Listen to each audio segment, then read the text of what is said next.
Hi everyone, but welcome back to the channel. Danny here, with a nice freeze frame, and we have a special, pretty special video coming up for you. Going to do commentary over this Conquest on the Tricky Gym channel. Andrew Mahone, I did ask him, he very kindly said that I could use his video and do commentary on it, which is great. All he asked is that I did obviously give him the quote unquote shout out. So I'm sure you already know if you're watching this who Andrew Mahone is, but here we go. This is from the Tricky Gym VODs channel here at Tricky Gym VODs on YouTube. Here's the main page for Andrew Mahone / Tricky Gym, and uploads videos there, decent videos. Also has Twitch as well, which he does stream daily. He's not online at the moment. That is also at Tricky Gym on Twitch. And if you want to follow on the old X platform, it is at Enjoy Friend, not Tricky Gym. All part of the what's it called? Full Grip Games shop, I believe. Yeah, I don't really know much about the shop. Obviously, being in the UK, I believe it's a shop.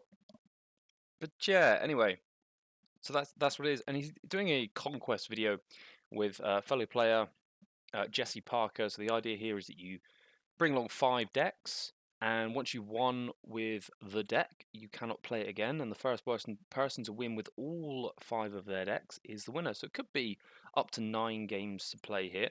And I think as well, Andrew has actually they're actually revealing the decks here. So I was thinking about what decks they would bring. So I'm pretty sure Andrew is going to bring the Shempao. I think I can see Dragapult Lugia there. Charizard, and then Jesse here with Gardevoir, Dialga, no surprises. Lugia as well, Miraidon. Surprised there's no Raging Bolt. Raging Bolt Ogerpon seems very good at the moment.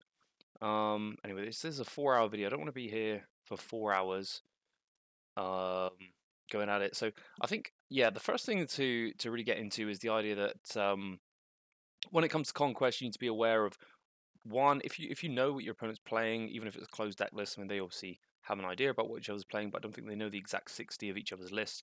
So picking a deck is important. Picking the deck that your opponent is not going to expect is important, or being able to pick a deck that you believe counters the deck that you believe your opponent, I should say, has picked. That's going to be super important. For example, like if you know that your opponent is going to pick up say Lugia, and you've chosen Quad Thorns as one of your decks, then very good opportunity there to play the Quad Thorns. I don't think it. I'd be very surprised.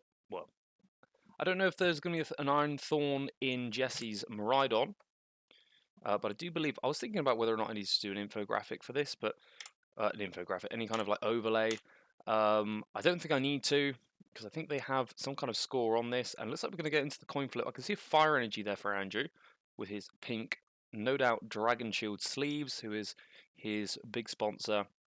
Jesse also rocking the pink sleeves here, so we're going pink versus pink. Gonna be no fairy Pokemon though; they are gone. Oh my god, hello. There we go. Yeah, so we can see there. That's great because you know, oh, there's a coin flip. It looks like it's a tails. I don't know who's got the first pick here about who goes first or second, but we're gonna find out very soon. There's a little bit of back and forth there. Jesse rocking the Team Plasma tattoo. If they're gonna cut, this is serious business, guys. And we can see some opening hand here. We've got the Radiant Greninja. It looks like is that Radiant Greninja? There's definitely a Pidgeot. There's definitely a Pidgey. And let's look at Jesse's hand. I didn't actually get to see. I was too busy looking at Andrew's hand here. Oh no, that's a Manaphy. Excuse me. That is actually a Manaphy. What you don't know is that the room I'm in right now is actually quite bright. Even though I've got a big blind down, it is summer here in the UK now, or getting there. So there's a bit of glare on the old screen.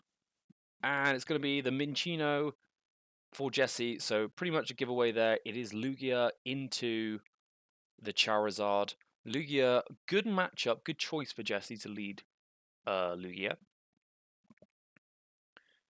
I was under the impression we're going to be just kind of playing it out, but it looks like there's a little bit of chat back and forth. I'm tempted to turn the mic on. Not that you would hear it. I have set it so that you can't hear it. I'm going to turn the mic on to see what they're chatting about. Okay, they're actually arguing about where the name is, about how big the names are.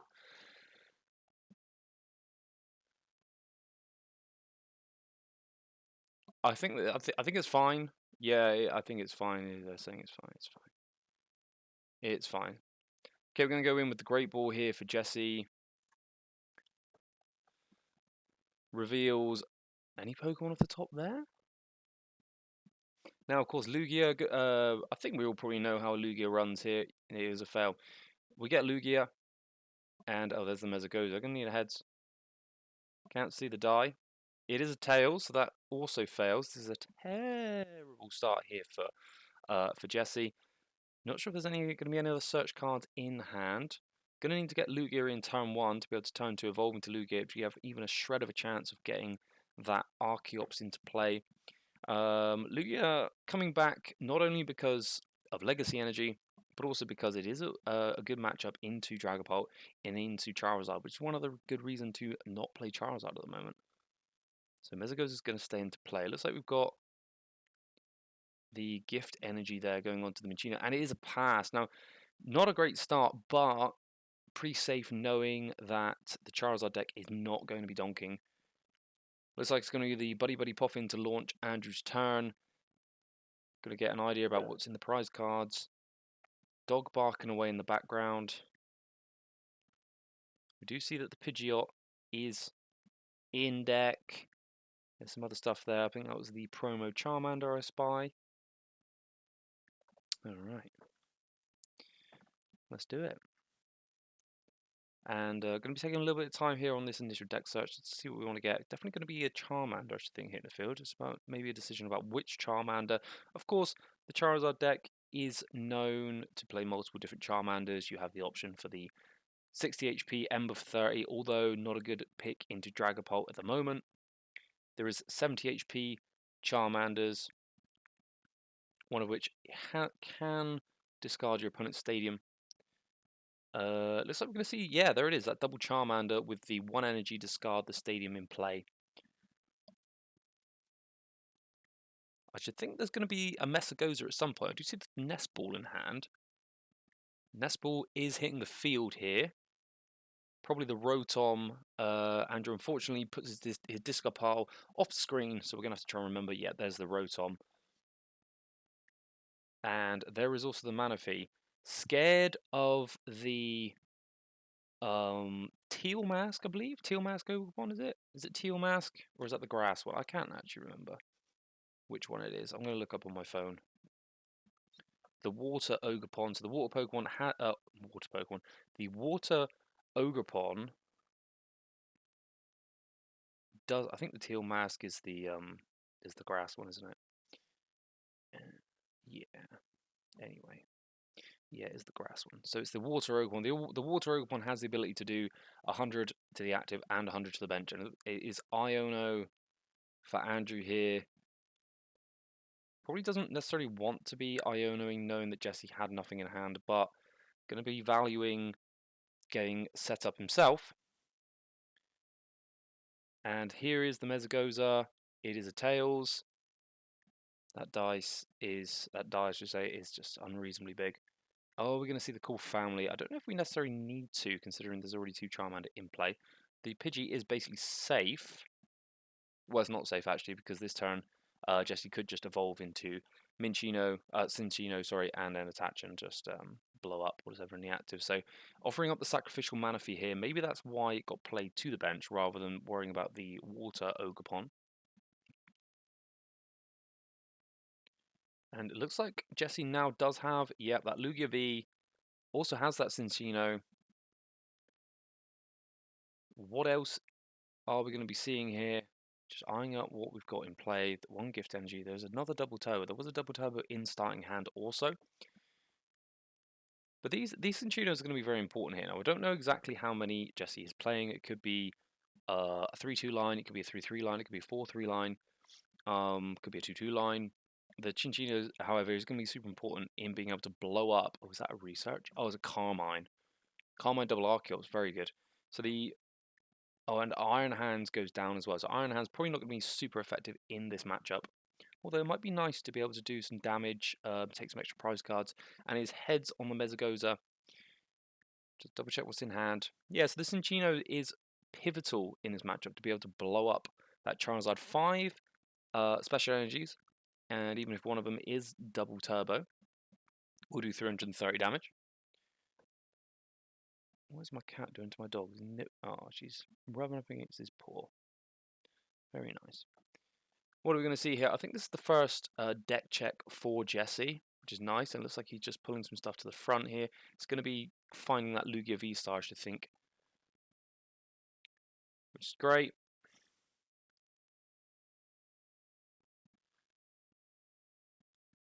As always, initial deck search does take just a little bit longer.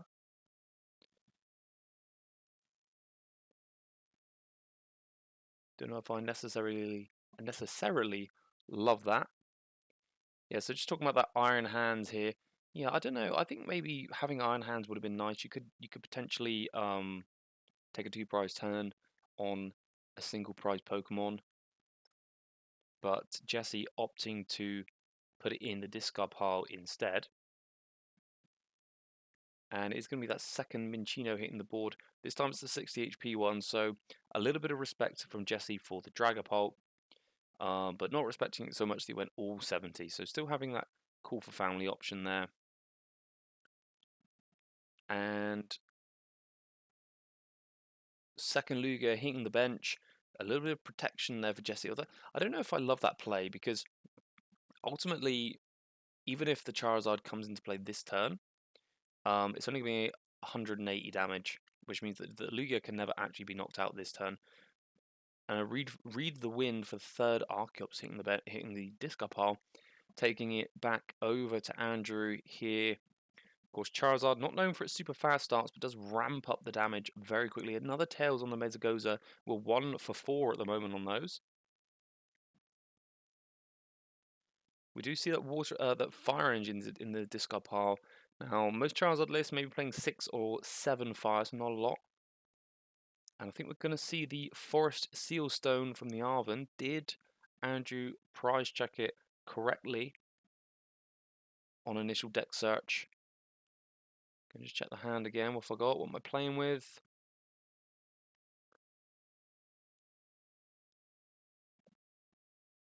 Game plan initiated or initiating. Needs to kind of get things moving pretty quickly. Here's going to be an Ultra Ball. I think we're probably going to see a Pidgeot this turn. Here's that Forest Seal Stone.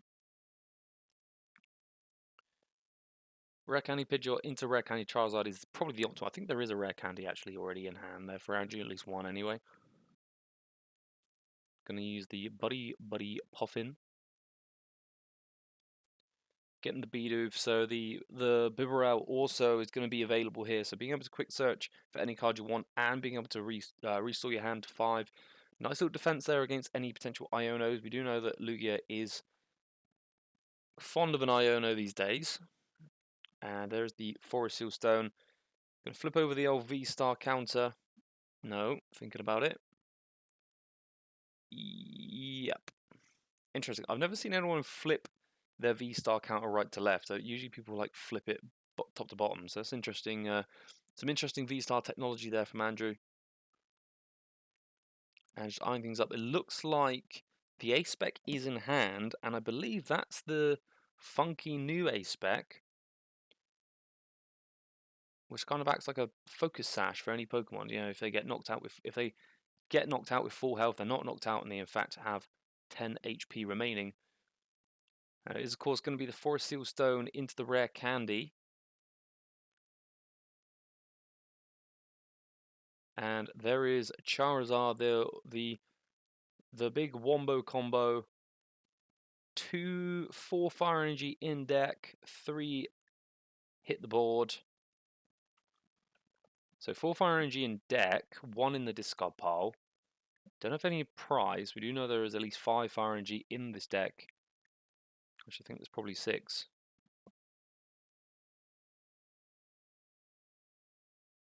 Not sure what there is to be thinking about. Oh, no, that doesn't go in hand, buddy. You got to attach those. Yeah, there you go. Surely goes on the Charmer. Well, I think you could probably, yeah, stick on the Manaphy and use that as your pivot. Oh, there is one in hand. Okay, so there's at least 6 in this deck. And it looks like another one is about to hit the discard pile for this Ultra Ball. Not sure what we're Ultra Balling for necessarily this turn. Do we get the Charmeleon, perhaps, to guarantee another Charizard for later? It's going to be a bit of an uphill battle here against Lugia. Even with this bad start, I think Lugia has the potential to come back. And yeah, like I said before, so we've now got two prizes for Jesse here in play. Were both Lugia Vs. Now, this is potentially 4 prizes on the field, which we don't need. I think one would have been fine. I don't know what the advantage was of playing that second one. Like I said, I don't think there was going to be any way that Lugia gets knocked out this turn from Andrew. But it's done now. There it is. What the hell is that thing called? Anyway, it's an ace spec, and there is the 180 damage. So even if Charizard now gets the hit by the one hit Cincino, it's no longer knocked out. So that's actually a big play here for this matchup, and could be very pivotal in the outcome. Another Tails from Mesagoza. So far, I think we've had 5 flips for the Mesagoza, and only one of them has been heads, and that wasn't for Jesse either. So far, that stadium has not benefited him in any way. Gonna need to see the Lugia V-Star this turn, I think. Gonna capture Roma, get a hedge, you get it for free.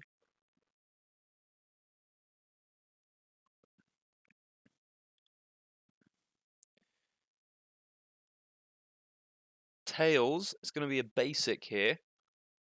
Can't afford to put any more basics in play because we need double Archeops. It's gonna be another Lugia V-Star. That's almost definitely gonna be hitting the discard pile for the Ultra Ball. And it does indeed. What's the other card that's going in the way there? I can't even bloody see it from here. Just double check that we've got. Yeah, here we go. So we do have the double chops, as we say, hitting the field. Just gonna make sure I'm on the max. Yeah, cool. Oh, excuse me. Okay, so double Archeops does hit the field turn 3, I believe. Now this is interesting. It's almost going to be worth here, like softening up this Charizard, because I believe that the A spec only works if you have full HP. There's that Legacy Energy A spec from Jesse. Going to be wasted now in this matchup. With the Archeops hitting the discard pile, there's probably not the Water Ogerpon in this deck. I think not a lot of Lugia decks are playing it.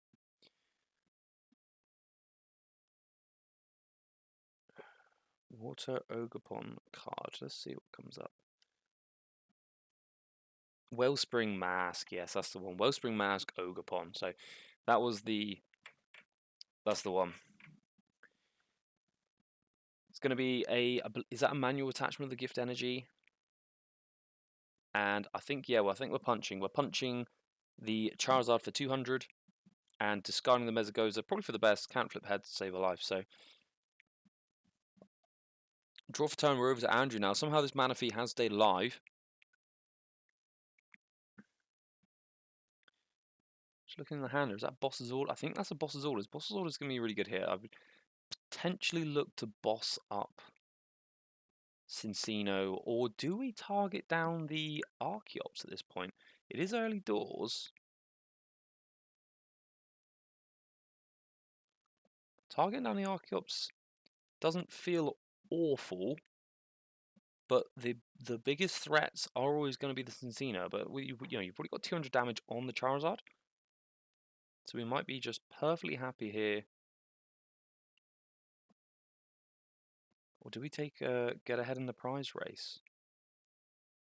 Getting ahead in the prize race doesn't seem awful either. Looks like Radzard is in hand. Got a full bench though. And no prizes taken yet, so not going to be doing a lot. Looks like Ultra Ball going to be losing the Lost Vacuums, not going to do a lot in this matchup. and something else. Let's have a little look. What have we got here? We've got the Bibarel, of course. It makes sense. We need the bibs. Bibarel going to be protecting against any potential pesky Ionos. Survival Brace is the A-spec on the Charizard.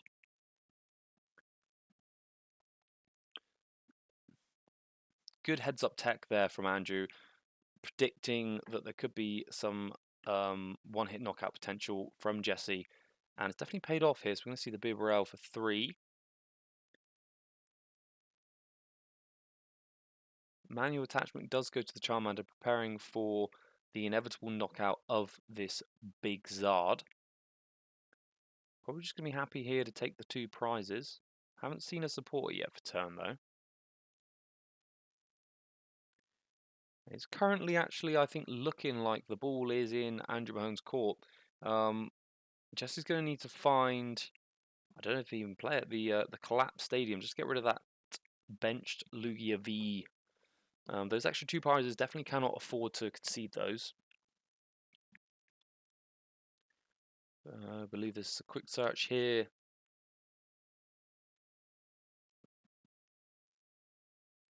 This is one of those quick search situations, I think, where you've got pretty much everything you need, and it's like, okay, well, I'm definitely using quick search. I'm not going to not quick search, so what am I getting? It's like they're talking about it a little bit.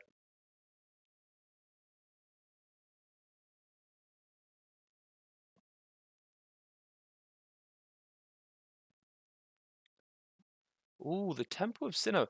Ah, of course, because the Legacy, yeah, so the Legacy Energy would drop the prize worth of the Lugia V-Star down to 1, which is very favourable for Jesse. So this is another great heads-up counterplay there from Andrew Mahone. Definitely crafted this build of Lugia with, this build of Charizard with Lugia in mind. Jesse's not going to be too happy to be seeing that that stadium hit the board.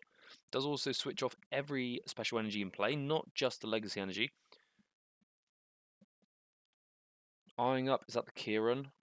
Is the Kieran? Oh, the Kieran is needed for the knockout, right? Because he's 180. No, it's not. No, the Kieran's not needed. We're just burning the Kieran? We're just burning Kieran. Okay, interesting. Kieran gets burnt. Andrew Mahone does 210 damage there into Jesse Parker's Lugia V-Star. Takes 2 prizes thanks to that pesky Temple of Sinnoh.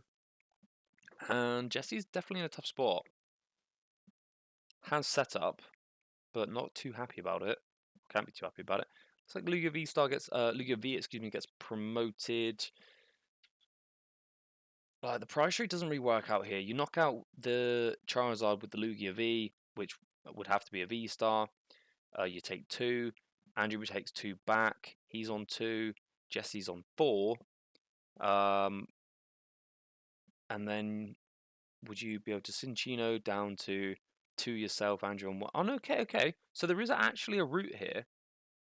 It's not over for sure. Not over at all. If this is the last 2 prizer for Jesse that hits the board, and I should think that it is, then there is a route back into the game. What would be interesting is if the survival brace somehow manages to come back onto the field. Now, I don't know if there's any more spicy text, like maybe the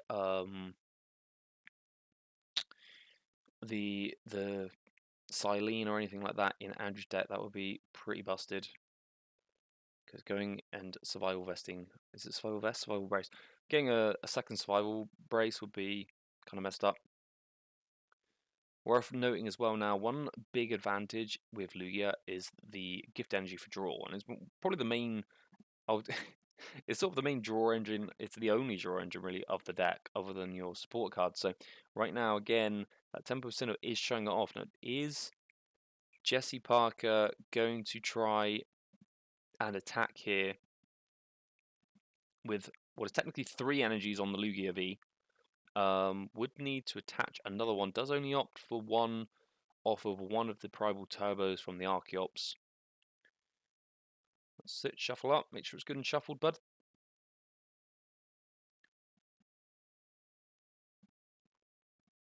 No, it does go for the gift energy attachment. Unfortunately, again, if it does attack... Oh, there's no V-Star. Oh, God. Does Lugia V actually do it? Lugia V does enough? Yeah, Lugia V does do enough. I don't even know how much damage Lugia V does, 130 or something. And does it discard a stadium as well? 2-2 for prizes taken now. 4 prizes each. That Charizard EX is now going to be doing 240 damage. So this is actually such a good position. If that was a V-Star, the Lugia V-Star, this would have been really tough actually for Andrew to deal with, because he'd have to wait until Jesse has drawn 4 prizes before he can knock out the Lugia V-Star in one hit. But as it stands, Lugia V only has 220 HP. Charizard EX does do 240 at this time. And I should think that that Radiant Charizard that's floating around in Andrew's hand is going to play an important role here. It's probably going to be a case of attack with Radzard, maybe Iono, and just say you haven't got it, as a potential quote-unquote 7th prize play. Eyeing up here with the Buddy Poffin. And it's going to be that promo Charmander, 2 energy, 40 damage, hitting the board. Also has 70 HP, it's worth noting for sure. I haven't seen any 60 HP Charmanders here from Andrew. So of course the average Charizard player fairly scared of Dragapult EX. Looks like there's a Roxanne in deck. Arvin just finds the rare candy, and we're going to get rare candy Charizard. Did Andrew put any more fire energy back into deck? If not, then we've got one to play with. Okay, not ideal. Would have liked to have seen a few more, and I think Jesse is just confirming there's okay. There must be quite a few in the discard pile. There must be 4 now in the discard pile. It's not really where you want them. However, Charizard number 3. I assume we're going to see a super rod before then. Charizard number 3. I'm sure we'll be fishing 3 out. And 1, I should assume, is going to go on to a Radiant Charizard.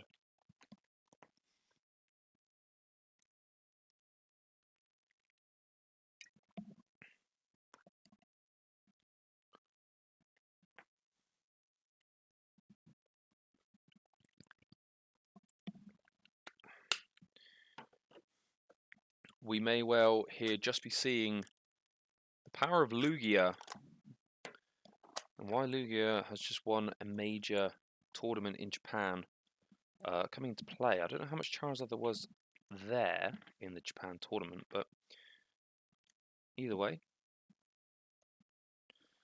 We're going to see prizes 3 and 4 drawn from Andrew.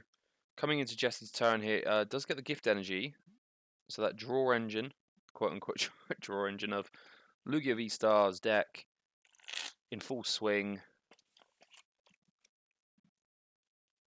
Promotes Cincino. This is going to have to be a one-hit knockout. And looks like we're going to see the Great Ball. I think it's probably going to be that Cincino, isn't it? It's got to be. Yeah. That's going to be very, very nice for Jesse. I'm just thinking back here earlier in the game, whether it was going to be worth utilizing that boss's orders that Andrew had in hand, whether taking out the 2 Archeops could have been a good play. I mean, it's difficult because Archeops, 2 Archeops will accelerate 4 energy every single turn. I think if you take 1 out, then Cincino is going to be able to generate 3 energy, which means that one with already has an energy on it means it's going to have 4 energy, and then you can just manually attach again. It does get difficult. It might be a case that actually in this scenario, going after the Archeops, it's just too little, too late. Yeah, as much as you would like, as much as the game plan often looks like it should be to starve Lugia of its ability to get more energy in play, sometimes it's not always the way to do it. I mean, right now you do essentially have to deal with the Cincinos, or you just lose. And you're definitely going to have to be showing off that Radiant Charizard, or I should say surprising Jesse with the Radiant Charizard, in order to have any kind of a chance here. Just sort of hoping that there isn't a boss's orders from Jesse in order to claim the last two prizes. That Rotom V, very, very vulnerable. We could see some heads-up shenanigans from Andrew, where we could see, like, play the Radiant Charizard, collapse Stadium away the Rotom, Churro up the Pidgeot, and then just say, well, no two prizes for you now, son. I suppose if you did that, and then you had in hand the Super Rod, Nest Ball Energy, there's not really a lot that... Oh, there's the boss. Okay, so bossing up the Pidgeot, trying to remove any opportunity that Andrew could have to get what he needs from deck.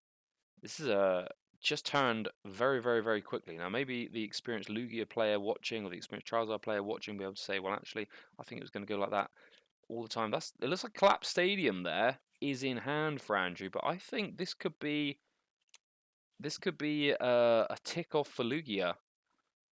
Let's say it was a weak start, but it's ending strong. I'm quite scared of Lugia now, and I did buy a playset Lugia last year, barely used them, and then I did end up selling my Lugia Vs. I swore off Lugia forever, and I'm starting to regret that now. Lugia seems super powerful. There is the collapsed stadium for the Rotom. Seems like a good idea. Charizard, though, is still pretty weak, as in can just be yeeted by all of Jesse's Pokemon. Arven confirms there's going to be no Turo this turn.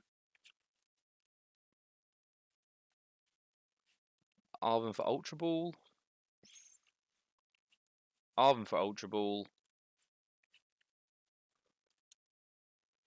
Ultra Ball does discard the Pidgeot and the Rotom. I don't know what he could be getting out of deck. I suppose we're just thinning his winning at this point. Just thinning his winning. It's not always a case of finding the card. It is a fail, actually. It's not always a case of, like, in this case, doing Arven in order to find Ultra Ball in order to find X. Sometimes it's just doing all of that stuff just to get the cards out of your hand, out of your deck, in order to put yourself in a position where only the cards that you really want are available from Iona. Or in this case, just getting rid of cards in hand in order to utilize Bibarel in order to search for something specific. And I don't know if he found what he wanted, but the Cincino is going down. Jesse needs to be able to put 4 energy on this Cincino this turn. Capturing Rona is going to allow him to search his deck to count how many energy is actually in there. One of them could be a double turbo. I haven't been keeping track of energy, so there's going to be a little bit of a surprise for me, of course. There's some fist bumping going on. I think maybe he's running out of energy. So this is the thing with Lugia, is like, it is super powerful, but Cincino is thirsty, man. Cincino is a thirsty rat. He needs a lot of energy to do what he needs to do, and what he needs to do is knock out this Charizard, and that's going to have to come at a big cost, and I just don't know if the energy is available. There was 5 on that other Cincino, so that's 5 energy. We saw an attach retreat turn 1 is 6. We've seen 3 on 2 different Lugias, which is another 6, so that's 12. 13 1 in play.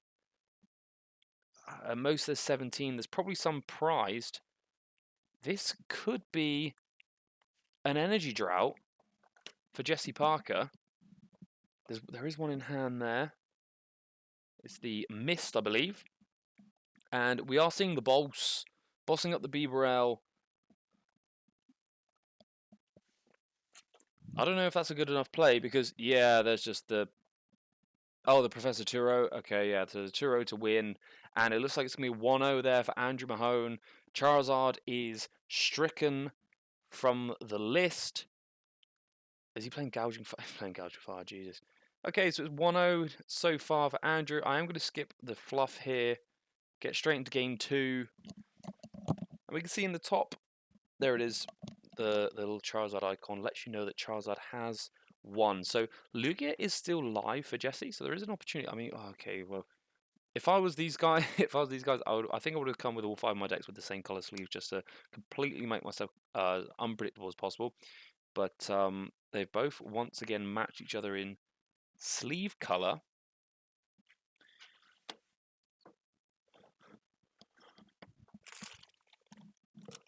Oh, dog eating my paper. Apologies. Okay, let's get back to it. The joys of having a dog, picking up bits of paper and ripping it.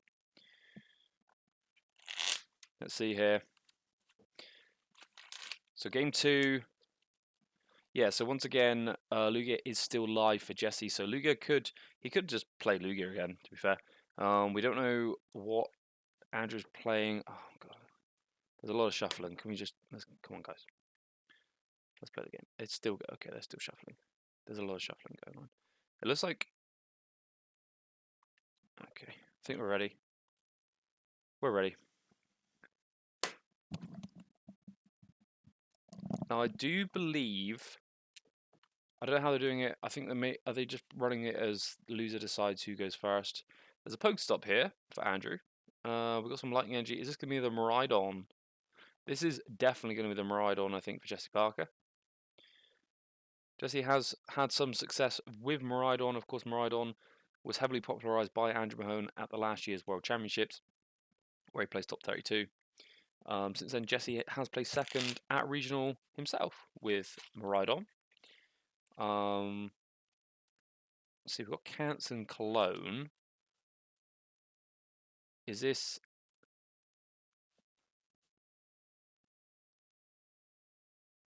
What is this? Is this Shenpao? Pokestop, Cance and Cologne. I think this is Shenpao. And yeah, it's going to be Miraidon. There's a Baton, okay. Takes one. No, it's a Mirage Gate. Oh my god, I could not be more wrong. Alright, so we've got some Lost Zone. It's a Spiritomb. Oh dear. This is going to be tough. Draw for turn. It looks like Andrew is leading this game with an S-Ball. And yeah, it is Lost Zone. Oh my jeez. I could not have got that more wrong. Iron Hands. I don't know if I would have expected Andrew to bring a Lost Zone. I know he can play the Lost Zone engine. There's Radiant Greninja there. There's some Comfies.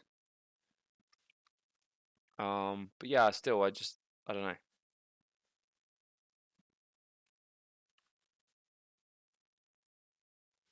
Spiritomb, oddly enough, could be kind of useful in this matchup, just purely because it shuts down the Raikou. Raikou V, while active, with the ability to be able to draw a card. Obviously, that's going to be shut off now. Comfy hitting the board. Got to start selecting some flowers.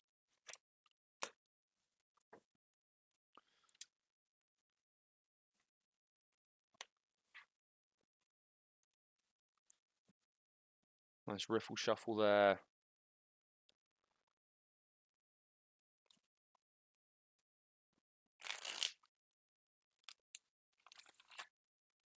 And we're going to be Pokestopping, which loses a Comfey and loses a Roxanne. Roxanne's super good. Very good in this matchup as well. And it looks like we're going to be Lost Vacuuming. The Pokestop doesn't want to give Jesse the opportunity to utilize that card. And there's also 2 in the Lost Zone for Andrew as well, which is also good. Of course, there's going to be a few pivotal numbers for Andrew to hit. Number 1 being 4 in the Lost Zone, which is going to activate the Cramorant, which is able to spit innocently for 110 damage. Number 2 is going to be 7 cards in the Lost Zone, which will allow Andrew to utilize the Mirage Gate to search his deck for 2 different types of basic energy attached to his Pokemon any way he likes. And then potentially there could be the magic number 10, which is the Sableye Lost Mine, 1 energy, 12 counters, wherever he wants on the opponent's side of the board. And Jesse is leading the way here with the Miraidon tandem unit. It's going to get 2 lightning energy. He's going to have to check his prizes, check his deck. And those Pokemon are going to go on the bench. Reminiscent of the much loathed VIP Battle Pass. Or is it Battle VIP? It's one of the 2, isn't it? No one knows. It's called VIP, that's what's important. VIP Pass is what we call it. Hands straight away hitting the board. And a Raichu V. Don't see any Raikou. Raichu V is an interesting pull. I wonder what the thought process is behind that. There's going to be some interesting lines of play potentially here for Jesse. So he has the Iron Hands. We did see the Heavy Baton as well. If he's able to get the 4 energy on the Iron Hands and the Heavy Bat and Sticks, there could be a world where we see the Lightning Energy move onto the Mew EX in order to use Genome Hacking. Although I don't know what he would Genome Hack at this point. And we've got double Jennies, baby.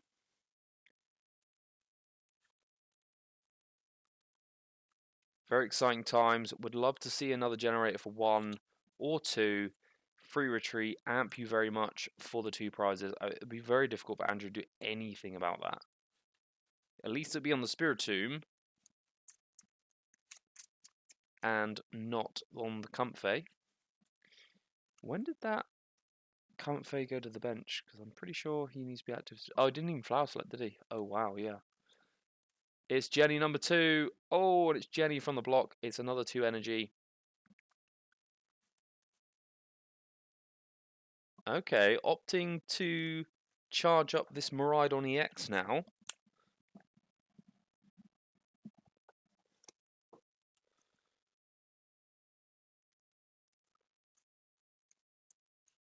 Spreading the energy on the board.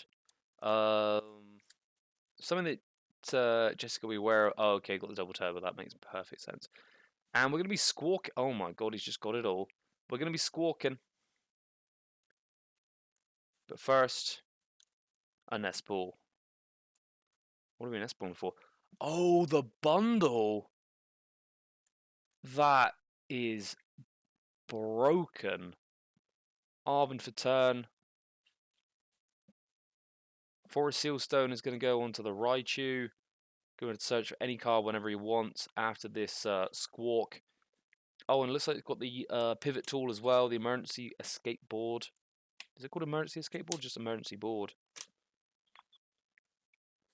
Popping off. Absolutely popping off. It's back. The big Don is back. Just eating Lost Zone for breakfast. Absolutely eating it for breakfast right now. This is the start that every Miraidon player lives for. Go second, 5 energy in play, heavy baton on the Iron Hands, 2 prizes, squawking, got the Mew for draw, we've got the Forest Sealstone to be able to find stuff. This is just everything that you could want. Oh, did he actually get the Forest Sealstone or did he get the emergency board? I didn't actually look. I turned away. You can see in the hand gestures how the momentum's kind of shifted here from Andrew onto Jesse's side. You know, Andrew coming off a good win. Okay, it was the Forest Sealstone. And there's the Squawk.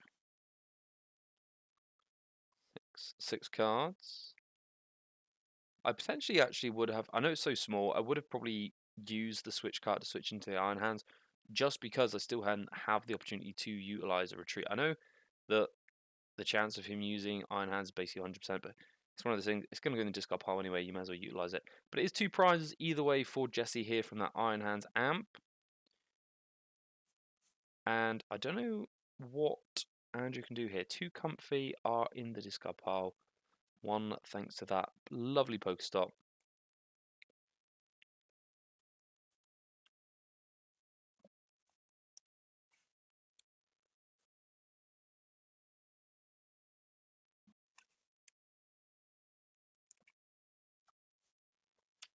Does get the Sableye off of the Soon Heavy Ball there.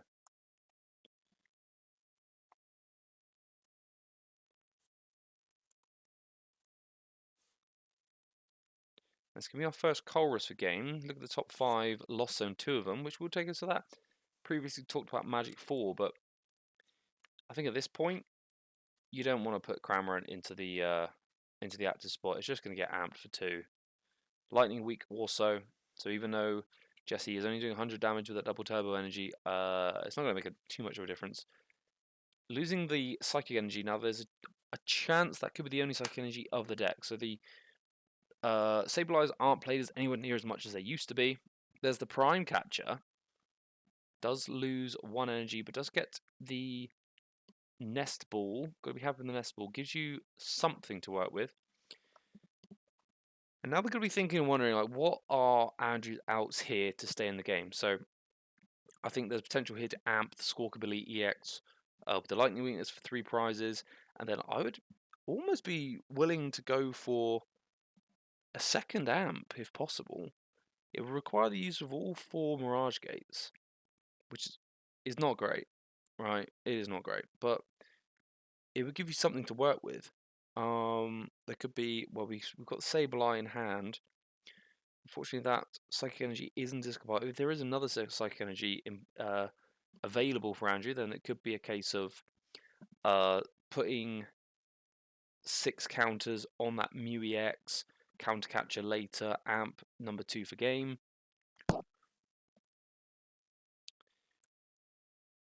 Are we in a position enough where it could have been worth prime catchering up the benched Iron Hands? 4 energy retreat, we saw the switch cart hit the discard pile. Could have been an opportunity for Andrew to get back into the game here, knowing full well that a certain amount of switch outs has been used. Although the Forest Stone is in play there for Jesse, so maybe just saying, you know what, there's probably a chance that there's another switch cart available to you. That's not going to be worth doing. Well, there's likely a prime catcher, so we know that there is going to be another switch cart available. So yeah, probably not worth wasting that prime catcher here for Andrew. Going to see our first flower select, and there goes a Mirage Gate in order to keep that 4th comfy. I believe that's the 4th. Well, it could be one of that's got. Oh no, we are. No, we are going to see it. We are going to see the prime catcher. Oh, that's not nice. So that's 2 water energy now. I believe in the lost zone. No, sorry. No, it's not. One of them is in the discard pile. It is 1 water, 1 psychic, in the lost zone. Not great. I mean, in my experience of playing Lost Zone, I have had some experience. I find that one of the biggest mistakes that I find that I would make is too much energy in the Lost Zone. That seemed to be the thing that really got in the way.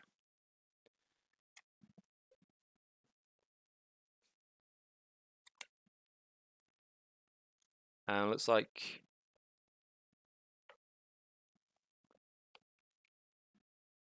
there's some shuffling going on.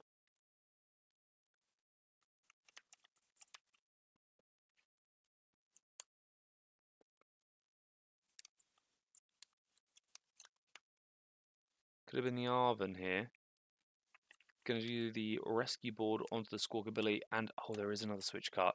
I think this is probably all wrapped up at this point. This is going to be almost impossible to come back from.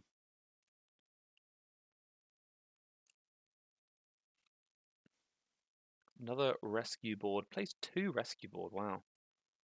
That's a lot of pivot. 2 rescue board and 2 switch cart.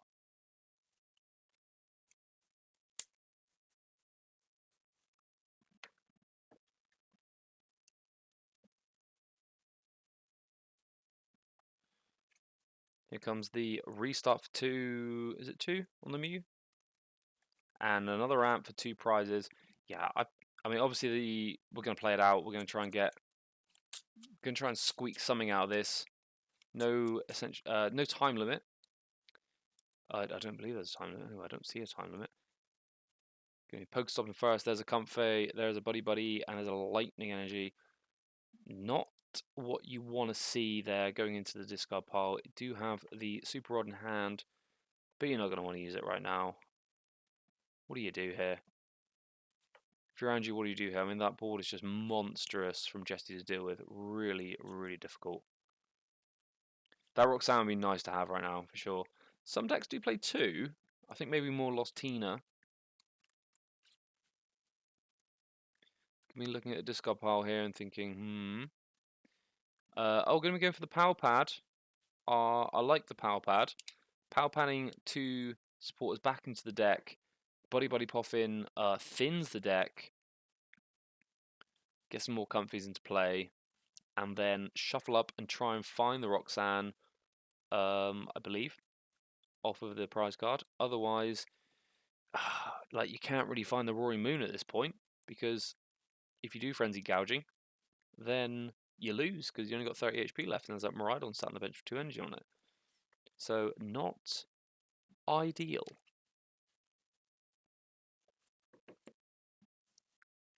Excuse me, I just touched the mouse. I touched the mouse. Touched the mouse there. Okay, Andrew shuffling up.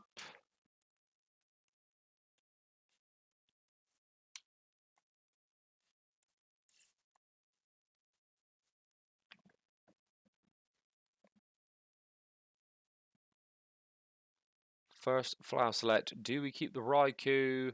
No, we don't. That is 7, however, in the lost zone. Activates the Mirage Gate. We know 1 has been lost zoned.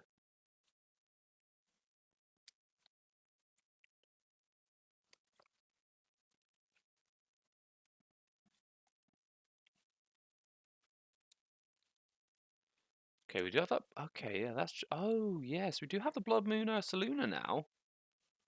Did forget about that as a card in this deck. So Blood Moon Ursaluna attacks for 1 less colorless for each prize card your opponent has taken.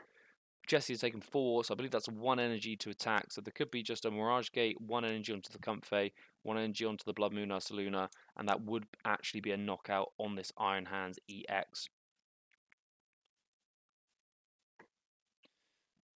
I would probably, and then he's a big boy as well. 260 HP is gonna be hard to deal with, but there is gonna be 1, 2, 3, 4, 5, well 5 energy in play. The Raichu V just wins the game, doesn't it? I think you need to Lost Vacuum that heavy baton to even have a chance of not losing here.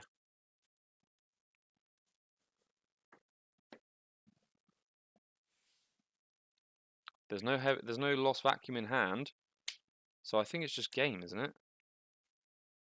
Oh, that wasn't hand, that was a flower select.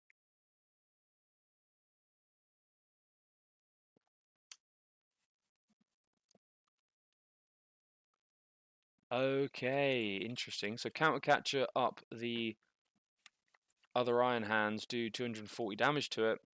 Doesn't activate the heavy baton. Does mean that Lost Vacuum will win. Will knock out. Oh, that's just game, right? Yeah, that's game. Yeah, okay. Yeah. Jesse taking game 2, beating Lost Box. I don't know if that Lost Box deck is very strong right now. It doesn't seem great. Maybe just a bad start. Game 3 coming up. Dare I? Yeah, okay, cool. Yeah, well, 10-second skip, and we see pink sleeves, so we are going to be going back to Lugia, I believe, for Jesse Parker and Andrew Mahone. It's hard to see what he's got. I think I see an Iron Hands EX.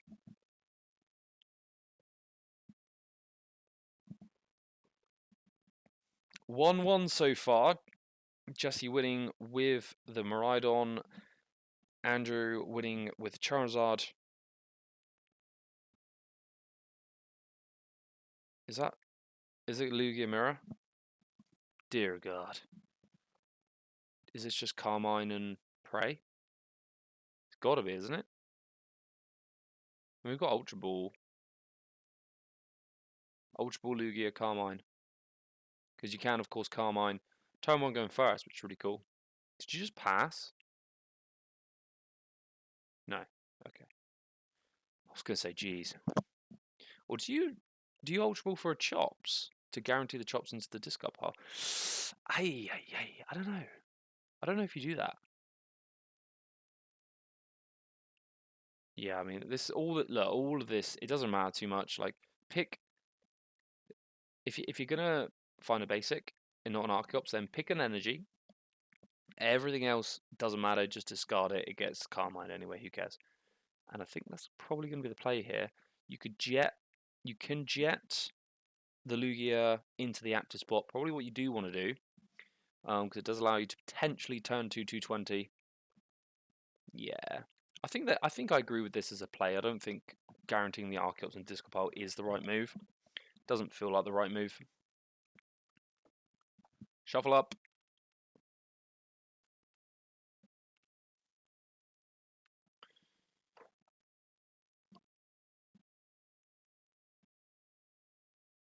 Going to be seeing at the turn 1 going first, Carmine. Pretty hype.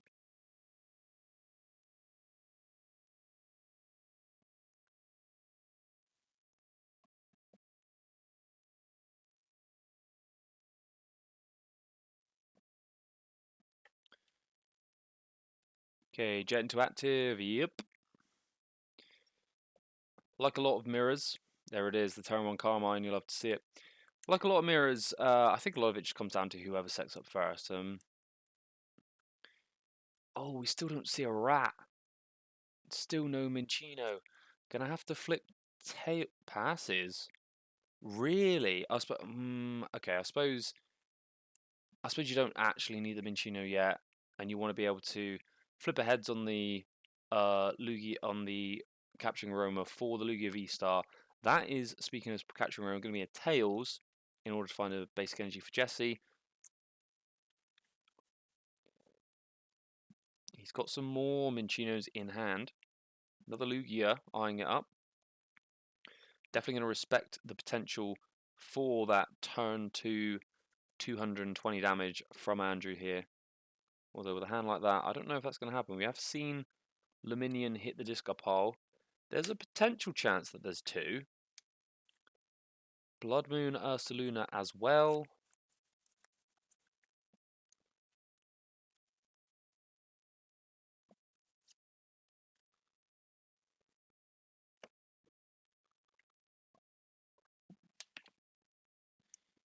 What are we going for? Do decide to get the Lugia V. Understandable. Understandable for sure.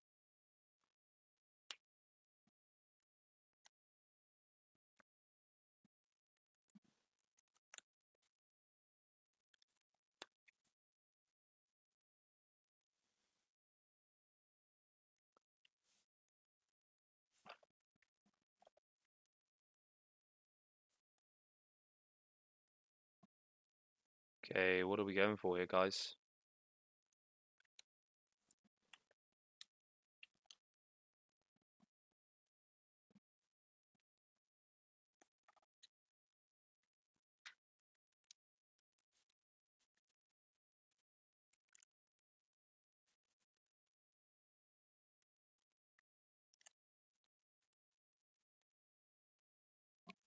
It's like an Iono from Jesse. Let's get that hand to the bottom of the deck and we'll draw some fresh ones.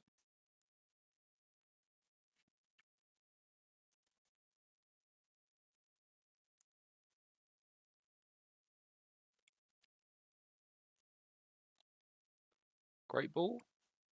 Great Ball does find the Lugia V-Star. Nice to have that guaranteed. Argon needs to still get some Archeops in the discard pile. Mesagoza. Mesagoza flips tails. Stop playing that card, it sucks. Andrew just look at his lips over there, thinking about all those Mesagozas going to be able to flip heads on. And it is going to be the Ultra Ball.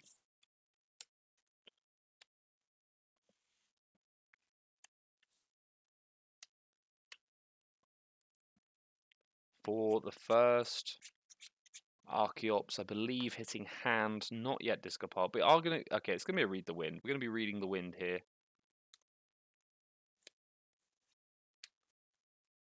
Can't say fairer than that. Read the wind, Archeops goes in discard pile. Pretty good heads up play. Is going to leave Jesse in a pretty good spot for the potential turn 2 chops. Unfortunately, the double turbo energy does hit the Lugia V, so the V-Star's only going to be able to do 200. Not going to be able to knock out a Lugia V. There's the tail, so it's going to be a basic Pokemon here for Andrew.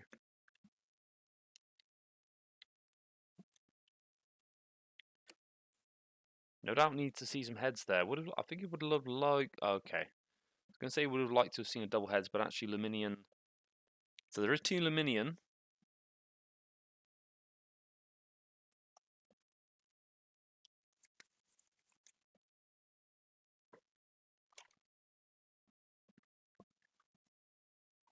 Just going to be shuffling up.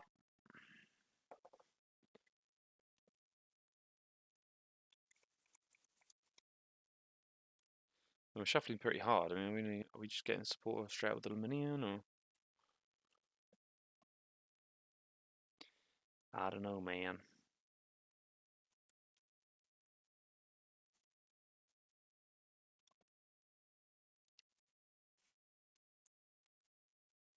It's going to be the Return Great Ball. And there's the first chops. One step closer to the Wombo combo.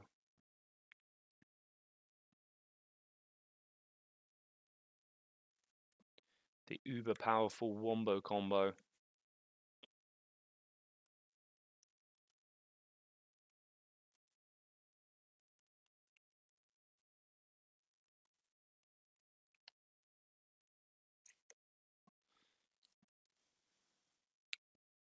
Is that attached return on the legacy energy? And it's going to be Luminian straight in for the Professor's Research. I don't hate that, to be fair. I don't actually hate that. I think that seems like a good play. A good heads-up play for sure.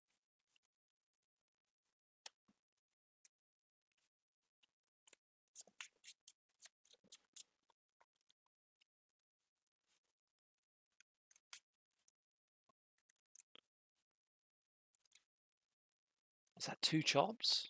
Oh, I think that's 2 chops. This is big. That is 2 chops. Needs to hit the Lugia V-Star now. There he is. Great position for Andrew here to be in. And the Ultra Ball as well. Man, this deck is so good. This deck is just decent, isn't it? It's just awesome. Just an awesome deck.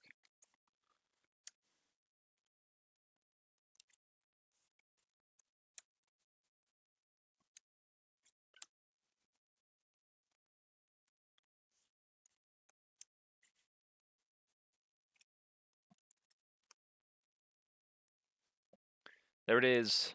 Is that turn 2 Lugia? I mean, if you're hitting turn 2 Lugia, you're probably just winning, aren't you? I mean, that's like the golden rule here. Hit turn 2 Lugia, win. And I think it's a turn 2 Lugia.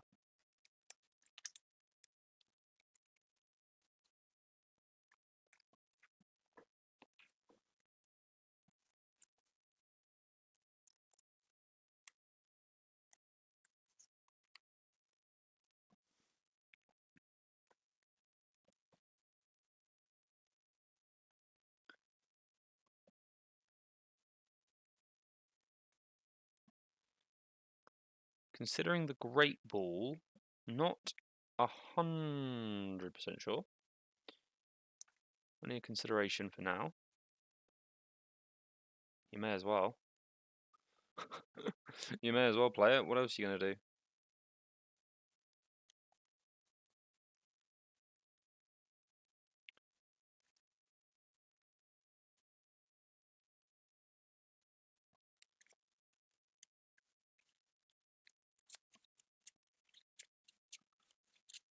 And we get our first Minccino now for Andrew here. First big Minccino of the game. Going to be good to set up, knock out on that second Lugia V if it should become the V-Star. Don't like to call it too early. Does sort of feel like the writing might be a little bit on the wall here now for Jesse and his Lugia deck. And there goes the Mezagoza as well. Just add a bit of insult to injury there.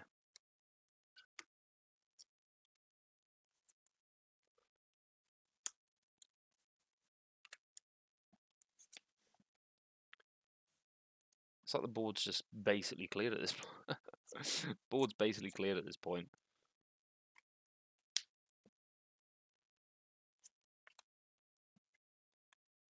But we do finally see the Cinccino coming down. I think there's probably one Archeops. Are we going to get another Archeops? If there's two Archeops, then we're Gucci. But if there's only one Archeops, then you can't feel good about that, can you? You cannot feel good about that at all.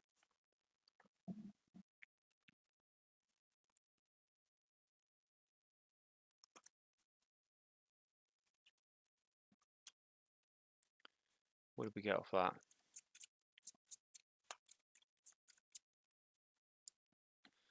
I mean, just look at the board. Look at the board state at this point. We've got a full bench for Andrew. We've got attackers getting powered up. Cincino is going to be threatening to be a 2-prize knockout from the Iron Hands. And then on the other side, it's just Ghost Town. Absolutely nothing to work with. Absolutely nothing. It looks like a Carmine play. Does Carmine get you to where you need to be? That's the question. Yeah, it does. Double chops. Okay, here we go.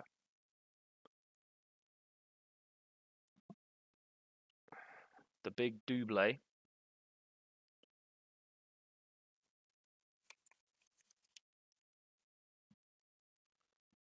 And it's Tails on the Capturing Roma. Going to be getting a basic Pokemon out here. Just think it's going to be some more Cincinos. Mincinos, excuse me. If you can hear that on the mic, there's a train going past. Yep, there's another Mincino, 70 HP one. Lots of respect today for the Dragapult.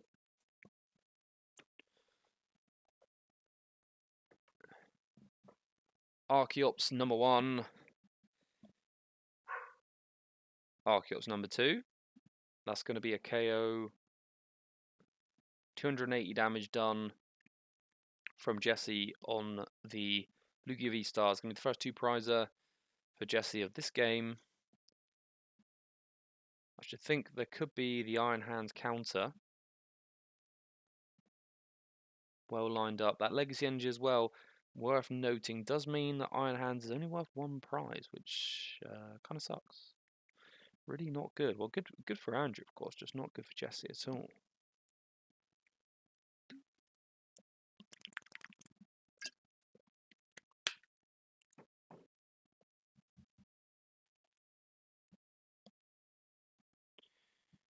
Giving me a bit of contemplation here. That Lugia now on Jesse's bench is just not really doing a lot. It's big liability. I mean, we talked about that the first time that Lugia hit the board earlier in the first game, where there was that second Lugia, which essentially was just a liability. This one is obviously needed just to get the deck moving, but now it is fodder. I think is the right word for it, just fodder. And we're going to see that now. No, there's no gift energy. Sorry, mate, you're not. Oh, no, there is. Okay, we're drawing cards. We're drawing cards. And draw for turn. There's the boss's orders. Do you amp chops? I think you just win, don't you, if you amp chops?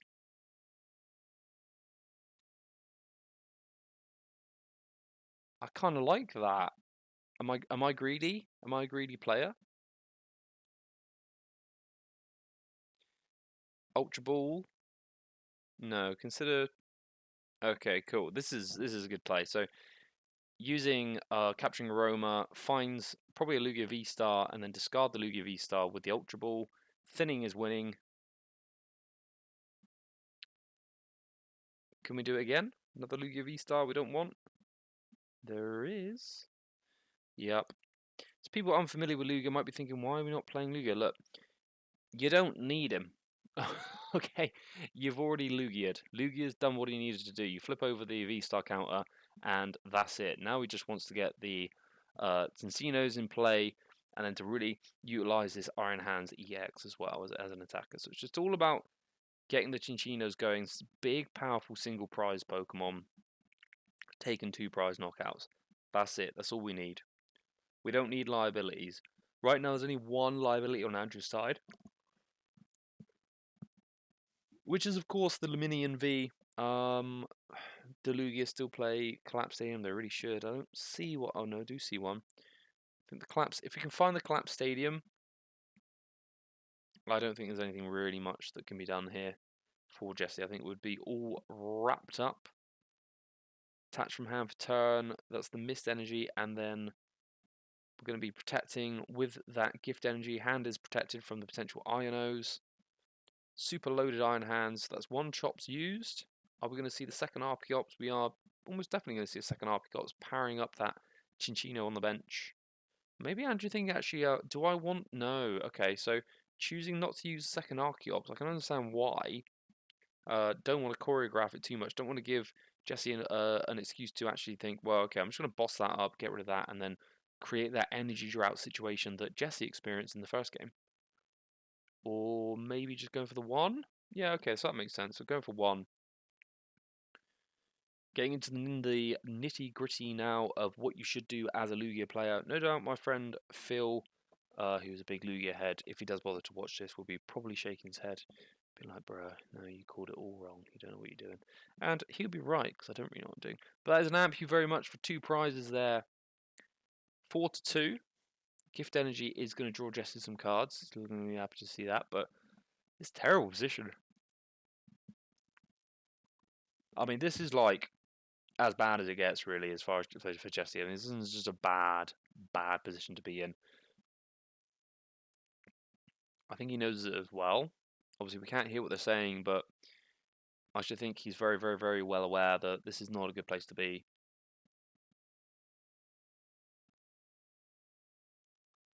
Who do you promote here? You need, if you can't Chinchino knockout, but then what do you even knock out? You sort of need to. No, okay, this is so bad because if you Chinchino boss the Luminion for 2 prizes, then you lose to Amp. You kind of need to Lugia boss Luminion and then hope that they don't have boss for game because Amp can't actually knock out Lugia V-Star because it's got too much HP, even though it is weak. Now it's going to be a head says, so we are going to get the Minchino out. Or Cincino. Which one is it? It's Chinchino, is it Cincino? Is it a ch or a s sound? I don't know. We're just going to have to wait and see. No, getting the Archeops. Is it going to be an Ultra Ball angle? Legacy Energy is in hand. Oh yeah, it's going to be Ultra Ball angle. Makes sense. Yep, Finning is winning as always, guys. Or is there a world here where you do get that Luminium for the boss? No boss in hand.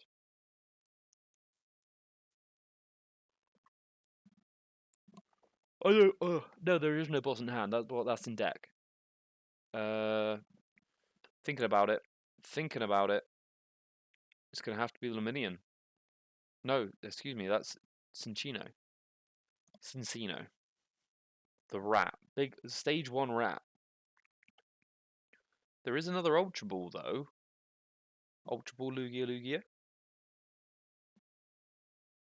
Yep, Ultra Ball Lugia V Star. Opportunity now to find Luminion. Boss's orders, take 2 prizes. I think it is going to be that, isn't it? It's got to be. You've got to keep up with the prize trade somehow. But then what happens then? You've got a 2 prizer in play in that Lugia V Star. And quite simply, Andrew doesn't. Andrew doesn't have a 2 prizer. Now you're in a big pick, a big pick. That's short for pickle, in case you're wondering.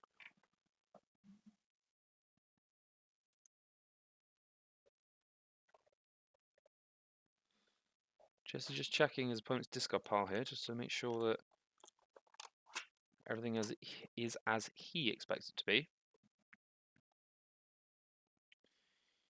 And this is the longest Ultra Ball in human history. Gonna have to make a decision, Jesse. Let's go. It is gonna be that is it? Goes to hand. Thinks about it. Archeops first, okay.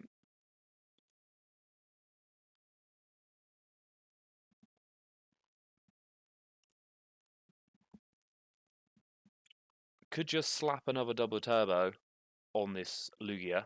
Still does 180. That is enough to knock out the Luminium. Would be the most efficient way of getting it done, I believe. Gift and Jet potentially coming down from the Archeops. Ooh, okay, we do have the Legacy Energy. Now this is more interesting now. So Legacy Energy is going to make that Lugia essentially a single prizer. So this does give... I mean, it gives something. It's something more than nothing now at this point. So all of Jesse's Pokemon is now worth one prize. I think we're going to see that boss's order play. But this does also mean that Jesse is on. Oh, he's got 2 prizes in play now, hasn't he, in that Luminion? It does mean also that he's not going to be able to do Iron Hands on anything.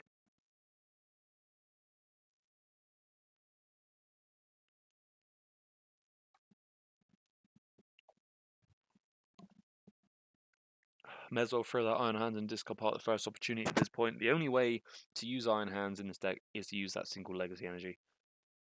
And it looks like, yep, it's taking a knockout, 2 prizes. Are we going to see boss for game? We are going to see boss for game. And that is going to be the knockout. Amp you very much takes 2 prizes. Could have done it on the Cincino. Could have done it on the Archeops. Could have done it on the Luminion. Easy dubs. Like I said before, if you get the first knockout with... if you get the first knockout, if you set up first as Lugia, then you probably just win. I'm going to stop for a quick break. Just take my dog out. And then we'll be back for more. So you're not actually going to see a break. I'm just going to be... It's going to be like a click of the fingers. See you in a sec. Alright, we're back. Of course, you missed nothing. So just to recap as well, so Andrew has won 2. He's won with Lugia and Charizard. Jesse's won 1 with the Miraidon, so he's still going to have that pesky Lugia. Did he win? No, he didn't win. No, so that Lugia's lost 2. That's not a good position to be in. Let's skip forward and see what the next game is. Can be choosing their next deck. Pile shuffling? Mr. No Pile Shuffle. Pile shuffling, there you go. Controversy. I, of course, am all for pile shuffling. Yeah, I said it. Come at me. I don't care. I'm from an era where pile shuffling was normal. And looks like we've got Dragapult now versus the purple versus the pink. I haven't seen what Jesse's got on his side. Going to see very shortly by the looks of it. Got Radiant Alakazam. Okay, there's a... It's Gardevoir, isn't it? It's Gardevoir. Gardevoir into Dragapult. That is... It's an interesting matchup because you do have the Monkey Dory. Hunky Dory, Monkey Dory, the Broken Dory is going to be able to move counters off of the bench, but those Rolts are extremely vulnerable to that big Dragapult attack. 200 damage to the active and 6 counters do get placed onto the bench. Not good for Rolts. Is there a 7? I think there is a 70 HP Rolts. You've got to be playing the 70 HP Rolts at this point. Radiant Greninja comes down. Going to be able to draw some cards. Probably some energy in the hand. If not, this would be a very questionable play. Let's have a look. There's only 70 HP Rolts just on PKMN cards right now on my phone. I think the Rolts from Scarlet Violet base has 70 HP. Yeah, it does. So we're fine. Oh no, it's Moon. Oh, yo, it's the Broken Moon. This is good. This is my current deck, the Dino Box deck. I'll be interested to see if... Okay. I'll be interested to see if... Oh, I know what he did. He went to switch to... He instinctively went to switch to hand cam because that's what he usually does. He's got like a foot pedal for it, I think. And then realized, oh no, I don't want to do that. And I think didn't even have the cameras attached, which was pretty good. So... Yeah, I was just going to say, I think I'll be interested to see if Jesse is playing the Screamtail, not the one that you know from Gardevoir, but the other Screamtail, or if he's gone for the Coridons. Now, I prefer the Screamtails. I don't see... Oh, no, is that Walking Wake? See, that's another thing. I don't agree with the walk... I think there's a water Pokemon in hand. How many water Pokemon does he possibly play? I don't agree with the Walking Wake. I'm happy to talk about why as well. I feel like if you start with it, it's just pointless. 130, has it got 130 HP? 130, 140 HP Pokemon, great, but what does it do? At least Screamtail does have the opportunity in the deck. 2 energy do 40 damage, or 1 energy can heal. It is a 1 in 1,000, maybe 1 in 100 use, but it's more than naught, which is probably what you're doing with 0 water energy in your deck. Just having more HP, I don't think it's worth it, even if it is a single retreat pivot. I would actually, if I was going to rate them as 3, I would say Scream Tower is the best, then the Corydon, then the Walking Wake as an option. But interesting, I've not actually seen anyone playing Walking Wake in their Ancient Box deck, so I'll be interested to see how this goes. We do have the Dreepy and the Pidgey coming down for Andrew Mahone. It looks like pretty much playing this as if it was a Charizard EX deck, but playing Radiant Alakazam and obviously Dragapult instead of the Charizard and Radzard. Starting Alakazam, would that be better if it was a Radzard? Probably not. I think in this case, in this situation, it might be better served as a Radiant Alakazam, and it looks like Neo Upper Energy is the A-spec of choice here for Andrew. Next turn is going to be able to retreat if he wants. Okay, he could actually Rare Candy Dragapult, Neo Upper. That is not the supporter you want to see. That is not the supporter you want to see. There was no energy attachment last turn. If there was a Darkness energy attachment last turn to the Roaring Moon, this wouldn't be atrocious. If you could pivot. This is going to be a slow start for Jesse. Really just needs to be able to do that 320 damage with the Roaring Moon, so it's going to need 25 Ancients in the discard pile as soon as possible. Now, I have played this matchup exactly once. Oh, we got the Ancient counter, that's what you want. One Ancient in the discard pile. Old school Dark Energy. Okay, it is Walking Wake.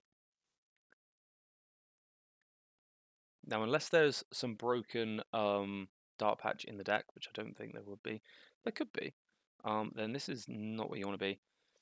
I think it is going to be a slow start here for Jesse. So yeah, I have played this matchup once. I did manage to get the win as the Ancient Box. I don't feel like it's a bad matchup. Spreading damage is annoying, but ultimately 200 damage knocks you out with or without the tool, so it doesn't really make a difference. I was playing Awakening Drum as well. Oh, okay, dude, no, do not play. Okay, mate. Well, yeah, I feel like Prime Catcher is just better in this deck. It offers you so much more. That is okay. It's not great, but it's okay. You want the Sardas. Definitely would have preferred to use Sarda this turn, but hey ho, you got to work with the hand you're dealt, and you got to work with the Pokestop that you get. Awakening Drum, Drum beat.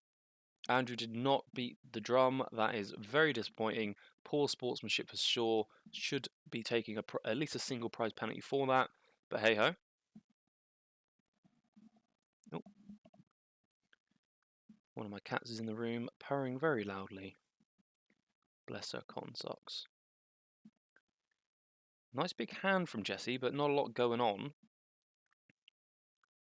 There's not often pivots in the Ancient Box deck. I like to play a single switch cart. Here's the Rare Candy Pidgeot. Are we going to see Quick Search for Rare Candy? Oh, you don't need to use Arven for it, do you? Yeah, okay. That's fine. Arven.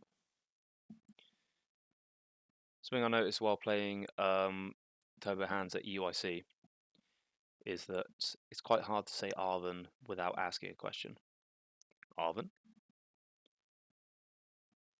And now that I've done it, now that I've said it, you will never unhear it. Now this is cool. This is a really good opportunity actually to talk about good plays in the Pokemon TCG. So Andrew is searching for the rescue board. He does already have rescue board in hand. However, Jesse doesn't know that. So as far as Jesse is concerned, he's just searched for the rescue board, and it puts Andrew in a position where he's giving away less of what's in his hand. Even just the shuffling cards around in hand, if Jesse was paying attention, it would make it harder for him to know that the rescue board was already in hand.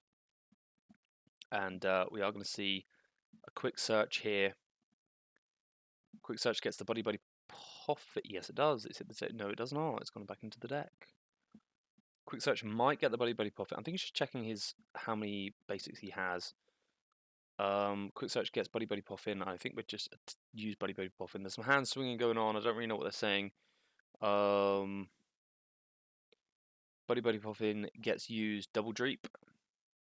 Double Dreep hits the board. I've got very, very little experience personally with piloting the Dragon Ball deck, and by little I mean zero. It does seem like on paper that the Tricloak is a good engine, but people always people that played it seem to say that the Chocloak is actually not that good, which is crazy. It's crazy to think that the Pokemon TCG has got to a point where what was a really good ability in Airmail for Pidgeotto is now just not that good. It'd be interesting. I don't think he is playing it, but if he was playing a Lance, and in this sort of solid position, it could a turn 3 Lance into a double Chocloak could be pretty good. But I can't imagine that he is playing it. It's going to be 200 damage, and we're going to be sprinkling 6 counters onto the bench. It's probably just worth loading up the Radiant Greninja. Yeah, okay, it does agree with that, because the Roaring Moons are going to get O-Code anyway. By O-Code, of course, I mean one-hit knockout. Worth note as well, Andrew did choose not to use the Pokestop, I believe, in that turn, unless I missed it. I'm going to see a Pokegear here. Definitely looking for the Professor Sada. There's a boss. Oh, dear. Gonna have to take the boss. I don't know, do we want the boss? I suppose, actually, a boss is going to guarantee a knockout. Boss might actually be okay there. There's going to be energy in hand. I'd be very surprised there's not energy in hand. The big issue here is going to be that Radiant Greninja on the bench. Radiant Greninja is going to give an extra prize card to Andrew, which Jesse obviously doesn't want. He needs to play to this single prize position as much as possible. Looks like there's 7 Ancients currently. Oh yeah, he's looking for something else, an Ancient Supporter, probably the Sada. There it is. Sada hits the board. Rev Hollows all round, guys. So 7 in the discard pile, Ancient-wise, means 140 damage. I still kind of like... Well, okay. I'm just thinking if I do like that boss play. Boss on the Radiant Alakazam could be good. But no, he's going to opt for the Professor Sada. 150 damage now from the Roaring Moon. Could still be going up. There's an Ultra Ball in hand. Would love to see more of those pesky walking wakes walking off into the discard pile. Walking off into slumber. There's the Pokestop. There's another one in the discard pile. You love to see it. 160 damage. Nest Ball. Probably going to get another moon. There he is. Big and strong. Shuffle away, boy. I'm just thinking about now. I think Radiant Alakazam is like completely useless in this in this matchup. Yeah. If there was a Radiant Charizard, it would be stuck. Definitely worth noting. And it's gonna be an Ultra Ball discard. I think that's a Moon and a Flutter Mane. We're up to 180 damage. There's the Walking Wake, man. Come on, playing Walking Wake. Ultra Ball. I don't think you can do it this turn, bro. But you're definitely going for it. What's that? 13, so 200 damage. 200 damage turn. Oh, is it turn 3? Considering the slow start, 200 damage is quite respectable, really.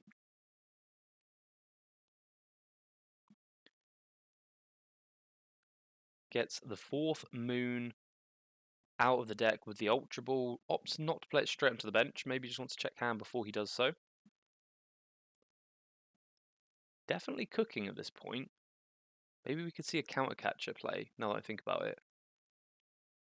Could we be seeing the Broken counter catcher? I mean, we know that Andrew's not playing the Scoop Up Cyclone because the A-Spec is already on the board.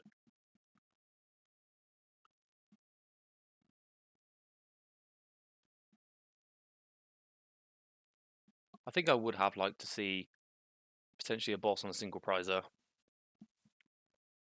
But no, we're just going to do 200 to the Dragapult. Dragapult is going to be taking 2 prizes and setting up a 3rd on that Radiant Greninja for the turn after. Earthen Vessel. Going to find the Fire and Psychic that this deck oh so needs. Oh, Judge. Fire and Psychic. Fire goes onto the Dreepster. And we're going to be quick searching now for a card, any card. It's got to be Cloak, isn't it? Iono, interesting. Might be a little bit, well, it's quite early to be Ionoing. Maybe, you know, if there's nothing in hand, then I suppose you just Iono, don't you? Opts to instantly play the Iono. In hindsight, maybe you don't find the Psychic Energy there because, well, I suppose you can always quick search for it. That's a lot of rare candy going to hand. And what is that Psychic Pokemon? Oh, that's Xatu. Okay, so there is a Xatu in the deck for Andrew as well. It seems like the sort of going consensus right now is that the Xatu is not very good.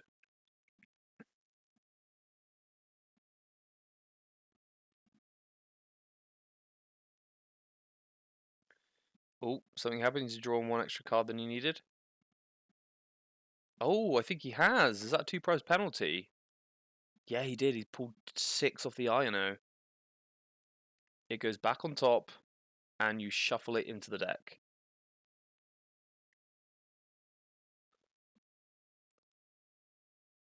I'm sure in the stream chat there's going to be a lot of would-be judges. Are they going for the 2-prize penalty? No.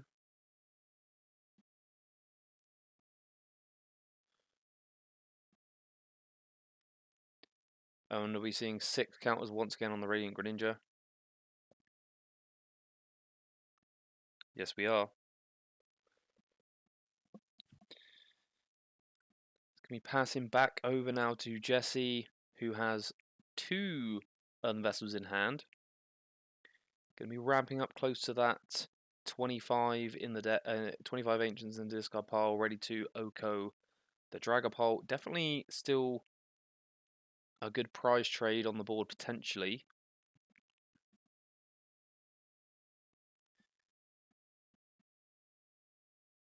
Earthen Vessel, there's nothing there, bro. We need to find a Sada, I think.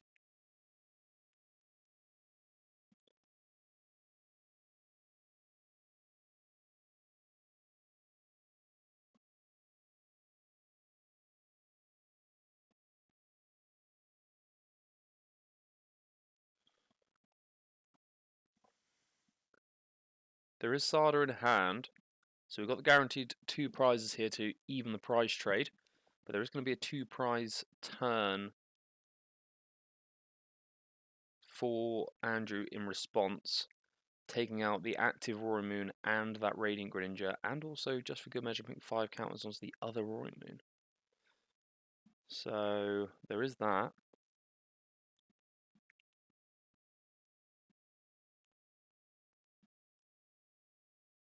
Jesse Parker just checking through the discard pile. Probably worth counting up your energy. I think that's what's happening here. There seems to be a lot in the discards. Is that 5? Do you have the Superior Energy Retrieval at the ready? Probably going to be Sada first and then potentially Energy Retrieval.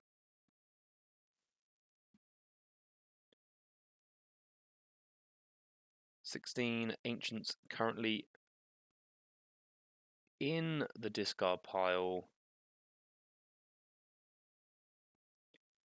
I think I want to see... Oh dear. Oh dear, oh dear. Roaring Moon goes into the discard pile. 18 Ancients now. That is 250 damage from the Vengeance Fletchling. I think, yeah, we need to see the Rod. You're not going to find... Oh, okay, getting energy... This is where it's awkward now, because it's like, I need to put energy back in, but I also really need a Moon. 2 energy and a Moon seems reasonable. Damage from Ancients goes down by 1. Pokestop has already happened. And okay, yeah, we're going to see Earthen Vessel discarding the Ancient Booster Capsule. 19 Ancients now in the discard pile. 260. Getting close to the 1-hit knockout on the Pidgeot. Going to be opening up counter capture, not capture,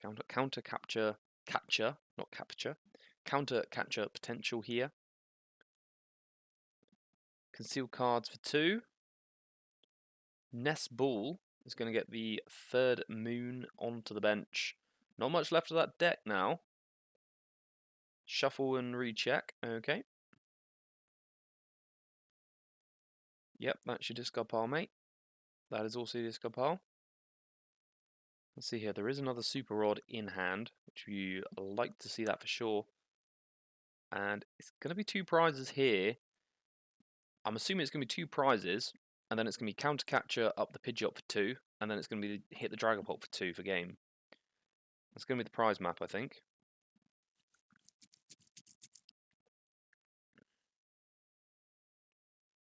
Checking ancient cards. Just count them up, dude. There it is. Another Dragapult hits the board. We can quick search for the Psychic Energy. There was Iono to the bottom of the deck. There's another one there, though. What do you get here, Natu? Is there any point? Flip the game has progressed far enough where Natu is not too useful. I think maybe just burn it, don't you? I don't even see it in deck. Maybe just fail it.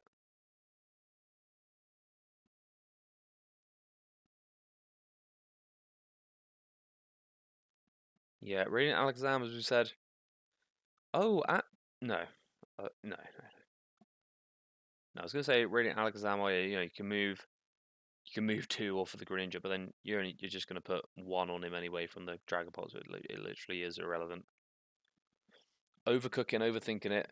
The broken Manaphy, so useful in this matchup. All that snipe potential, of course, being facetious. Let's see here. Psychic Energy is in the discard pile. Haven't quick searched yet. Probably are going to need a quick search for the Psychic Energy. Yep. There's going to be 2 prizes now for Andrew here. But again, against these single prize decks, is that enough? Is it fast enough? Because this ancient deck is going to be unlocking 1 turn knockouts on 2 prizes this coming turn. So Jesse just needs to hit the counter catcher on the Pidgeot. He may not even need that. He may be able to just do 320 this turn to the Dragapult. If he does that, then definitely wish you had the Natu in play for sure. But it doesn't look like Natu is showing up to work. I think it's probably prized. Yeah, I've thought about it, and I think actually getting the Natu there would have been good. It does protect you from that. What are we working out here?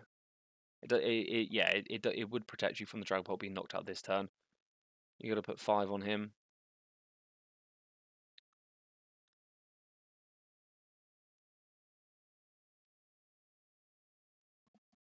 What? Okay. I don't understand why you wouldn't just take the knockout. I don't see that. What if Jesse plays a penny? I don't. Yeah. Okay. I feel like this is you're like overthinking the finesseness here. Over finessed. We've over finessed, guys. There's too much finesse going on. Obviously, I can't hear. I don't think they're talking about their strategies or why, but I can't hear it anyway. So even if they did, I'm not going to be able to hear it. I don't think that Roaring Moon is needed. That is a misplay also. If this Roaring Moon is knocked out and the next one is knocked out, then you just lose anyway because one goes on the Greninja in this game. So you don't need this last Roaring Moon. Putting it in the deck actually hinders your ability to do 320 damage. So I think that's going to be a little bit of a misplay there. I'd rather just see 3 energy go back into the deck.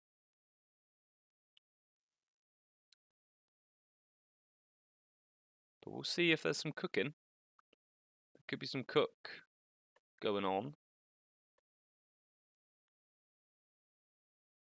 Counting up the cards left in deck. I'm not shuffling them.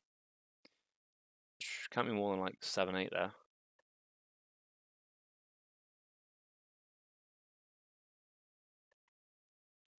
Do you conceal cards? I don't think you do. I think there's not enough. I don't think there's enough there to conceal cards.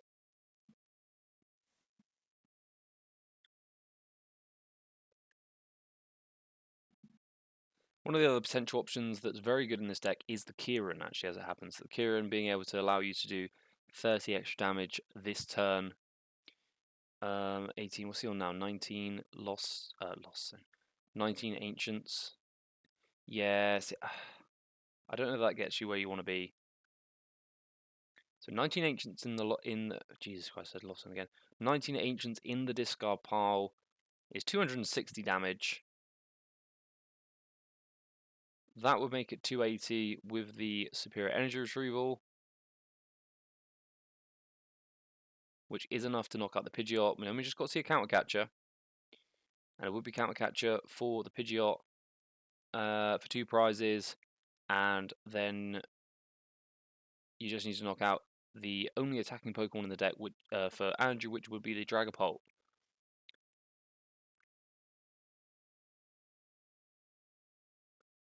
No, opts to just discard 1 Ancient.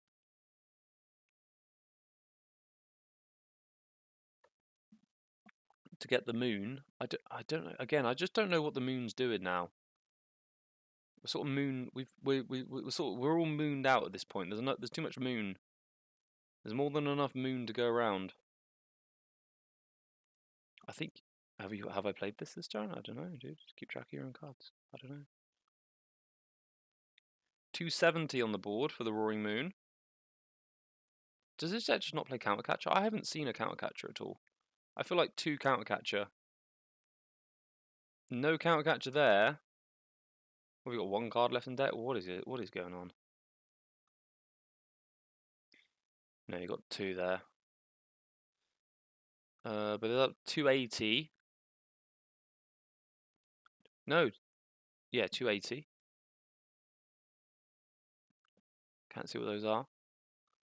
Spirit Energy Retrieval. No Ancients discarded.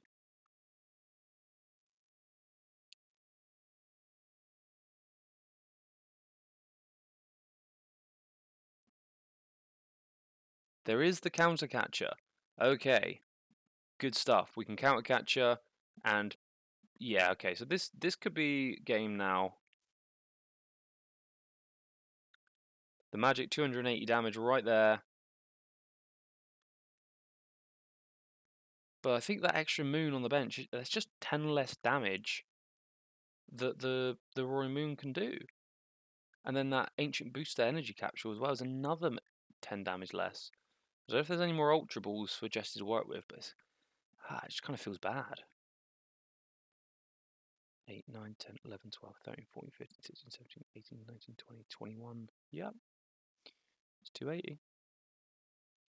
That is 280. I think he got 1 Ancient off the discard, off the prize card. So this is the other thing that I would have liked to have seen that early boss on the Alakazam, because there's a potential that last prize card that Jesse has there is in fact one of those 2 is an Ancient, or both of them, which means that again it's even more difficult to get to that 320 damage that he needs. He needs to put 4 more into the discard pile. I don't know how many Ancients he actually has in hand, but an Iono here could be game loss. If he just, well, I suppose actually you just Pokestop them. It's got to be this turn. Okay, there's the Alakazam turn. I don't see why that wasn't done why that wasn't just a knockout turn earlier. It just seemed like a good opportunity to use the Alakazam. That Rotom V could be a game loss also for Andrew here. If there is another Counter Catcher in Jesse's hand here, then it's just an easy Counter Catcher 2 prize knockout. It's a brave one. It's a brave play. It's just like, if you ain't got it. You ain't got it. And the simple fact is, I think with the amount of cards left in Jesse's deck, if there is a Counter Catcher in the deck, then you're guaranteed to find it with that Pokestop. But I didn't see it in hand when he just looked, so definitely a tense. It's definitely come down to the wire. Although that is generally the way with this ancient box deck. It seems to come down to it. And there's the V-Star, the late game V-Star. Are we going to see the Iono? You got to. It's got to be, hasn't it? Iono to 1, 2. Iono to 2, so you ain't got it? It's got to be. I think I agree with that. I think this is a good play here from Andrew to disrupt Jesse's board state.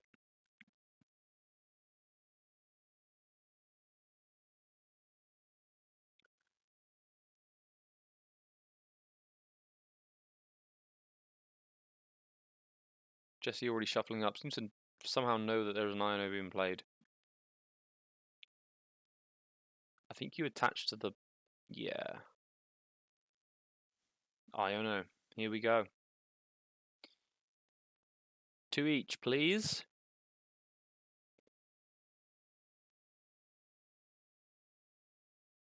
Oh, we had 1 card left in deck. Was it a counter catcher? I think maybe Andrew is thinking that he found counter catcher off the prizes and wants to Iono it back into the deck, but I don't think he did find it. This is coming down to a sloppy finish. There's also the world here where no darkness energy is available for Jesse to use. I don't think he's power padded Asada back into the deck yet.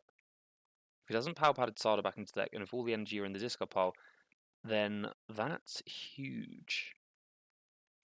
I think this could be the pivotal.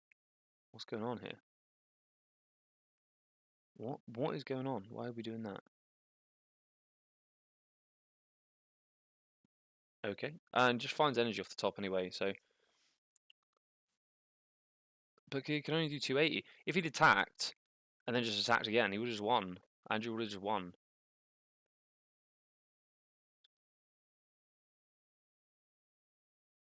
What do? You check the deck. 290 damage. Is there a counter catcher? I don't see one. Oh my god. He takes 1. Okay, he's going to Pokestop. Hope to find the Pokegear into what he hopes is the last card, which he hopes is boss. Holy Andrew Mahoney Baloney, that is a hell of a play. No, he's not. Okay, he's just going to play it safe and take that one out. Yeah, so really interesting here from the side, from the perspective. Sorry to, for one, this is a deck I actually play. This deck I actually play, and I do feel like, I mean, you can see it here. There is simply no need to have that extra Roaring Moon in play. There is also no need to have that extra Ancient Booster Capsule in play. Maybe worried about putting it back into the deck and it clogging, but if it was back into the deck now from the Iono, it could potentially be Pokestop fodder, and the Pokestop would be able to get it into the discard pile, which would therefore give you an extra 10 damage. But right now, it's just sat on that Roaring Moon doing absolutely nothing, just getting in the way. It doesn't actually achieve anything. We know that Andrew doesn't play Radzard, although Radzard just knocks out anyway, does 250. So yeah, again, I'm trying to like come up with an argument to have the Ancient Booster Capsule in play, but I personally just don't see it. I can't find the reason for that. So I'm a little bit stumped. Oh, the counter catcher. But again, there's nothing. What are you counter catchering? There's like no reason to counter catcher here. And I feel like that the retreat from Andrew might be just the thing that costs him the game. Maybe he just got in his own head a little bit, overcooked himself, and thought, you know what, if Jesse has the counter catcher in his hand from the prizes, then I just lose. But there's a good chance now that Jesse got the counter. Oh, the counter catcher is actually useless now. Do we get the knockout? Okay, we're finally going to go down to 1 prize each. Energy is on board. All the energy you need is on board.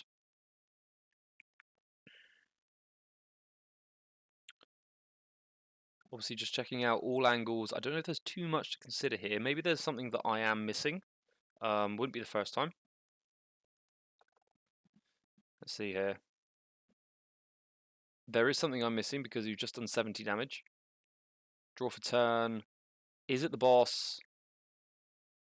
Was it even a boss or was it Explorer's Guidance?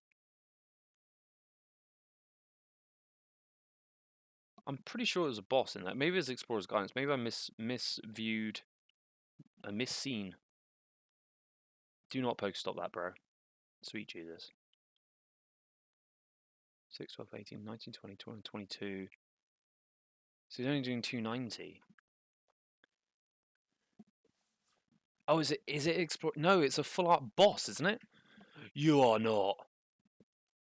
You're not. Holy moly. Have you just... What do? You keep 2 and you discard 1? And then you need like a power pad? Oh, is that a power pad? Energy for turn. Are we seeing a power pad here? It has to be a power pad the boss.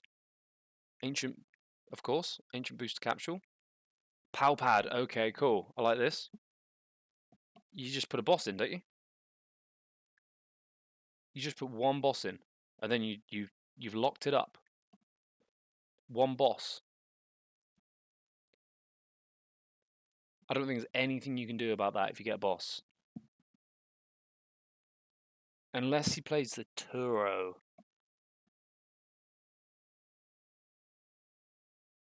Explorer's Guidance? Why? Why? Why would you need Explorer's Guidance? Don't get it. No, why would you need Sada, dude? What does Sada do? You've already got max energy, basically, on your Rory Moons. Like, what does Sada do? Am I missing something? I'm sure Boss went into the discard pile at some point in this game. Maybe I missed something. But I'm sure Boss went into the discard pile. Maybe it didn't. Maybe it didn't. Maybe I'm being the fool.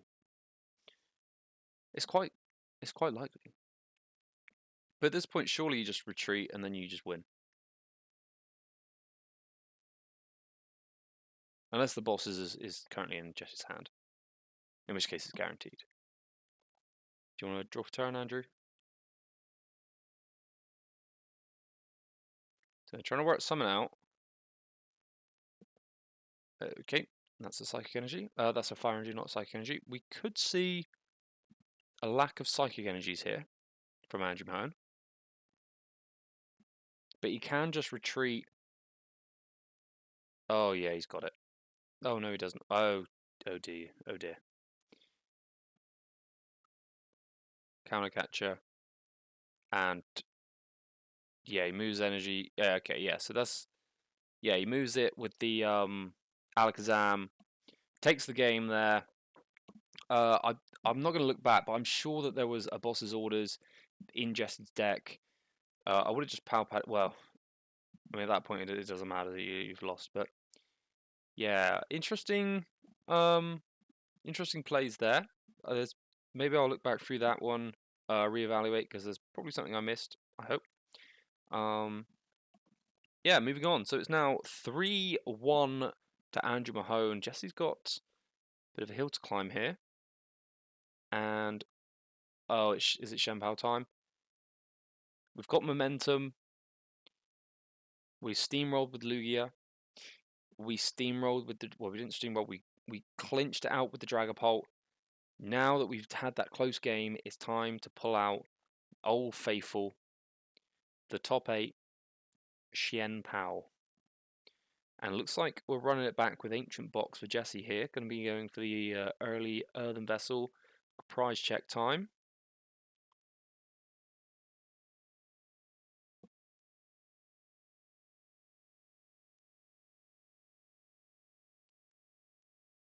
It would be interesting to consider actually in that last game how a potential Screamtail of healing 100 may have affected the game. Maybe it would have, maybe it wouldn't have. It's possible. It's possible that it could have affected the game. It would have. It has more opportunity to affect the game than Walking Wake does, which is kind of the point I was talking about at the beginning about why I prefer to play Screamtail than the Walking Wake. It just confirms, well, that's the Screamtail that is not played in Gardevoir. It's the other Screamtail that is from not Paradox Rift. It's from or is it Paradox Rift? Temporal Forces. That's the one. Temporal Forces. I have an Awakening Drum sat in front of me. I could just check. Right. That's a Shenpao Heavy Ball. I see lightning energy in there, so this is actually a really bad matchup for Shenpao. Jesse was smart to stick with the Ancient Box here. I think this is probably going to be an opportunity to shift momentum back into Jesse's favour. The hand isn't looking fantastic either for Shenpao. For Andrew, so this could be, I mean, we've got double Bidoof. What do we do here? We don't really want to Ultra Ball. You want to be Ultra Balling next turn for the Bibarel in order to give yourself some draw. Ooh, or maybe not. Maybe you Ultra Ball now, losing a rare candy. You know that you're not going to get Devoed. Losing a Superior. Superior is quite a big loss. But again, it's just not a good matchup. It's just not a good matchup. You could look for the Greninja 1990 onto 2 moons and then try and double Iron Hands. It's not a great strategy though. It's probably the best you've got as a Shenpao player, but it's still not the best strategy in the world because by that time the Roaring Moon should be ramping up to big numbers and hitting that 230 damage on the Iron Hands, which kind of makes that trade impossible because you're trading like essentially 5 prizes for 4. It's basically just a lose-lose situation. We do see the Cypher Maniac. You are going second, so you can Cypher Maniac. And we can guarantee... I should think of Buddy Buddy Poffin. You don't need to see those.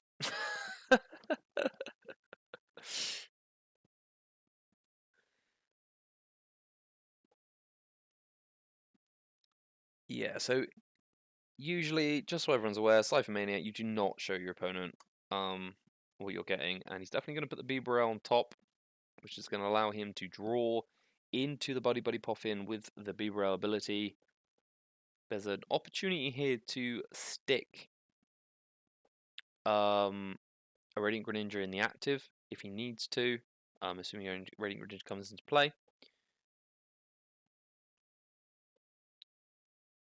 Looks like we've got some more Goobers hitting the discard pile here. More Ancients go into the discard pile. We're up to 6 already. You see what I'm saying about that Iron Hands? Like, we're already up to 130 damage. Double Moon in play. Are we going to see the Radiant Greninja? Yes, we are. So what I was saying there about he does have the, Andrew has the Prime Catcher in hand. Prime Catcher could be used in more of a defensive position here if you push up, if you Prime Catcher up your opponent's Radiant Greninja, then if they can't Sada, there's a lot of ifs here, but bear with me. If you pull up the Radiant Greninja, if they can't Sada, then they're actually in a position where they can't do much of anything. But it looks like from the promotion of that Greninja that may not be happening. I actually don't hate it, just because you're able to draw an extra card with a Bidoof. Opting instead, that's a good heads-up play. Opting instead to bet on the conceal cards into that guaranteed Buddy Buddy Poffin. Double Frigibacks hits the board. No 70 HP Frigibacks here. Not yet. There's probably one in deck though, just in case Jesse does play that Dragapult. I don't know if Jesse chosen Dragapult. It's interesting. None of them chosen the Ogerpon Raging Bolt deck. I think that was a mistake. Oh, we might actually see the Prime Catcher play. Now, I don't agree with this. Prime Catchering up the Roaring Moon, because all you have to do now is attach Sada. I suppose actually it's the same out as if you pull up the Radiant Greninja attaching Sada. Oh no, because it is just attached to retreat. So now it is attached plus Sada's retreat. Okay, yeah. So yeah, I've changed my mind there. In fact, I think this is probably a better play. And it looks like the Silene is going to put the Prime Catcher back on top of the deck as well. So we're going to get another use out of that. And that's just a pass. Like, I mean, there is very, very little that you can do here as the Shenpao player. If Bat's Caliber could do 140 damage, maybe there's more of a matchup. But there goes my dog. As it stands, he cannot do 140 damage. So, it's not going to happen.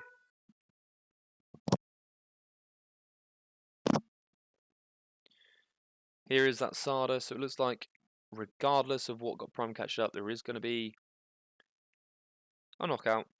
assuming there is an energy in hand. Okay, we guaranteed energy in hand. There is already an energy in hand. Here's the earthen vessel. Oh, and he's discarding the flutter main, which is below it. I was gonna say that was a little bit sus. Is there no energy in there?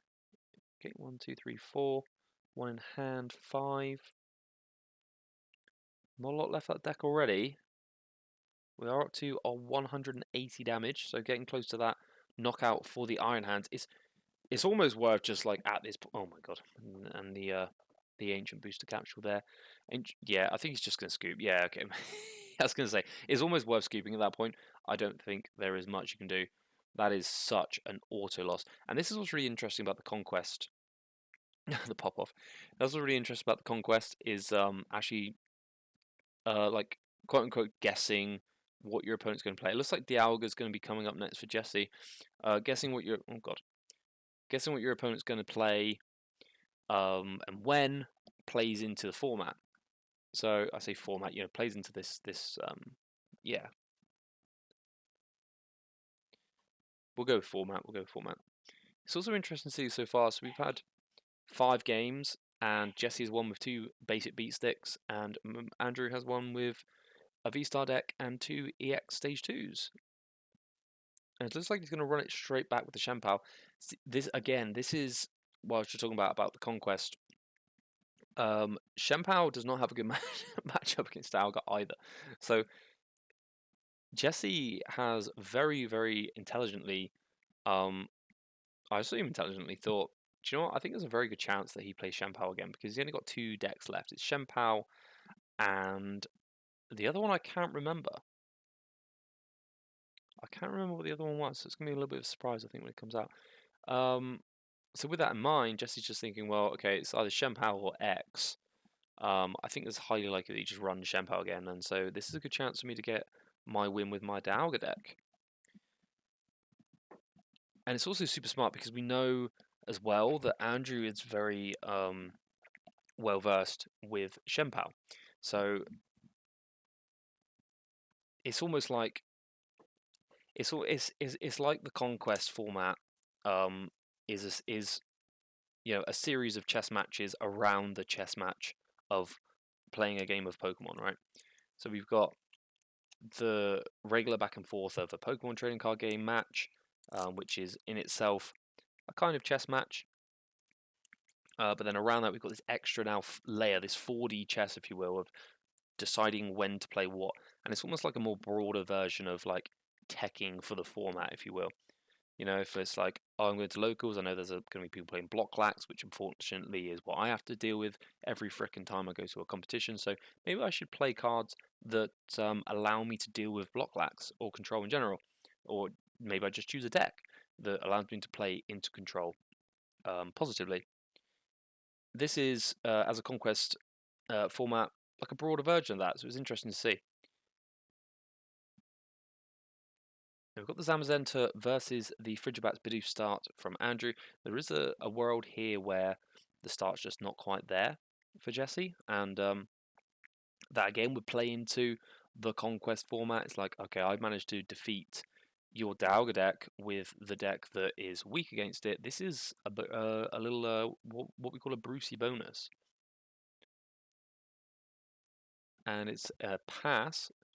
I think that's kind of all you need though as a Shampoo player. I think you would like to see more, but it is all you need. You're not going to get knocked out this turn. You've got the Bidoof. You could hopefully going to see Babaro. Hopefully you're going to see where Bibro is in hand, but there might be too many cards in hand to actually draw off it. It might be another case of wasting that Prime Catcher once again in order to draw cards. Nest Ball for Jesse. I think we're probably going to see some Radiant Greninja. Discard to draw some cards. Looking for the Buddy Buddy Poffin for the Beldum.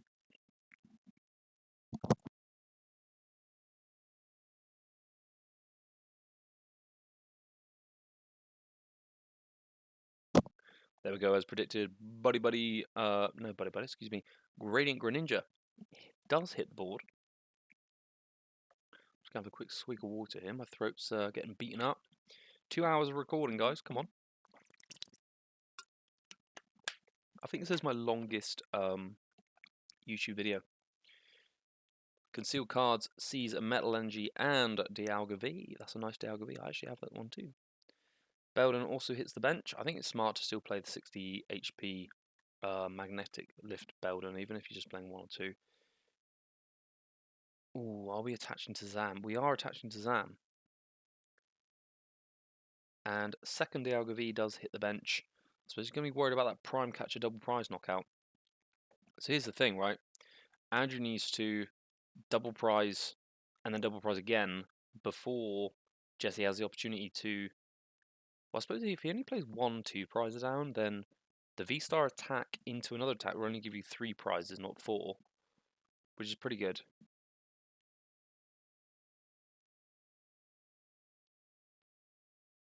Irida. Second Frigibax has hit the board here. I think we might just see our first Shempao. No, we're going back to Caliber and Nestball. So Nestball could get the Shempao. Yep, Nestball for Shempao. And Prime Catcher up the Beldon. Of course, yeah, Deny Energy. That makes perfect sense. And we're also going to be able to Bibarel for 5.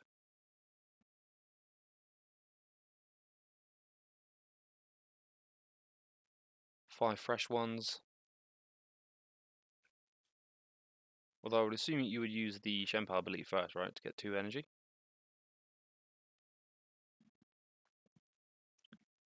Yes, okay, we are going to get the 2 water energy. And super cold straight to the Shempao EX. Popping off. So this is the problem with the Alga deck. If you don't get the Beldons in play and established into Matangs, then you just lose. As it stands, there's no way for Jesse to get 2 Metal Energy onto the Zamazenta next turn, or his turn, and return knockout the Shempao. So, yeah, bad. Just bad positions all around. The only way this could have been a better situation for Andrew if this was actually an Iron Hands in the active doing the work of the onto the Beldon with the Amp you very much, but beggars can't be choosers. I think we just make do with the Radiant Greninja and the Shempao knockout.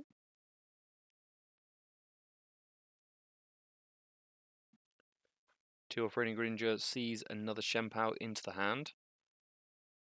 Choosing not to super cold the energy into play there, keeping it in hand, probably one of the Radiant Greninja next turn.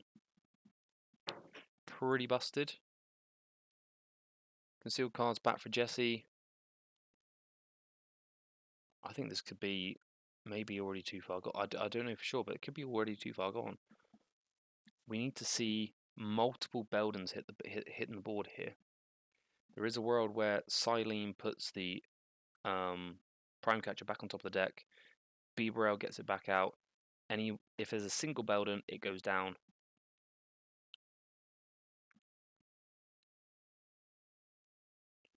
And you're going to be feeling pretty good about this.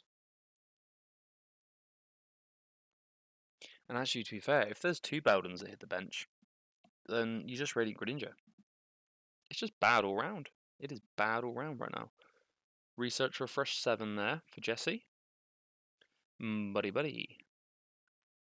I think if we see the double Beldon and then we see the Radiant Greninja double knockout, then we could just save ourselves a lot of time and skip up at that point.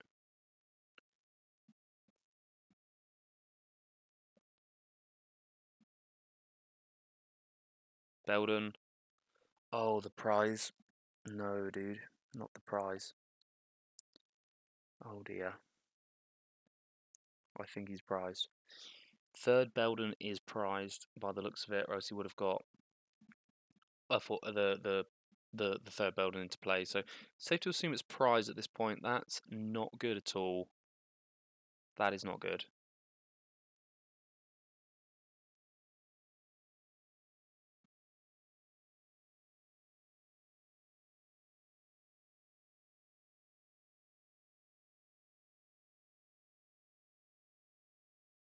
Not sure what we're doing now.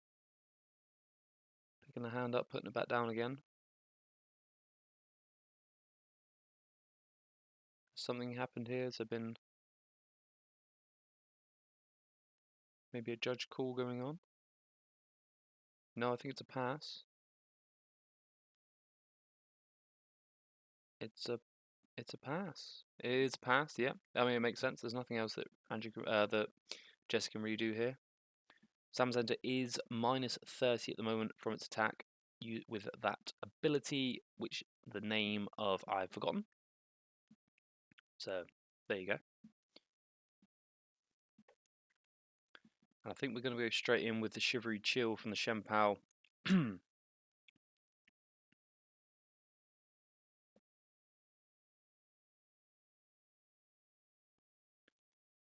Shivery Chill gets 1, 2 cards. Let's have a look at that Zamazenta. Metal Shield. A predictable name. Pokestop does hit the board here. Not sure what we're searching for with it. Going to Shivery Chill first. I thought the Shivery Chill already happened. Obviously, I need to pay more attention. I did look away for a moment. Andrew's deck looking acceptably thin at this point. Jesse's board state, I mean, it looks intimidating, but there's actually not a lot going on. There's just not enough Metangs. We need more Metang in play. We desperately need more Metang in play, for sure. So this is bad. Shivery Chill has happened. Super Cult is active also. 1, 2, 3. Yeehaw! You love to see it. The triple on the Pokestop. Yeah, I mean, this is... Sometimes you get to a point in the Pokemon TCG where you're looking at the board state, you're looking at how the game's going, and you just think, well, I think this is probably it. I don't know if there's anything more that needs to be done here. I think, you know, greedy but brilliant would be anything in there. Just a backs and the lightning energies in there. Yeah, greedy but brilliant would quite literally just be Radiant Greninja and doing 90 to the Beldon and knocking that out. But failing that, I think a knockout on the Zamazenta is absolutely fine here. Put yourself back into even prizes, and then you've just got Dalga to knock out and win the game. 2 there. Oh no, we are. We're going for the greed. Thing is it greedy or is it just the correct play? Silene.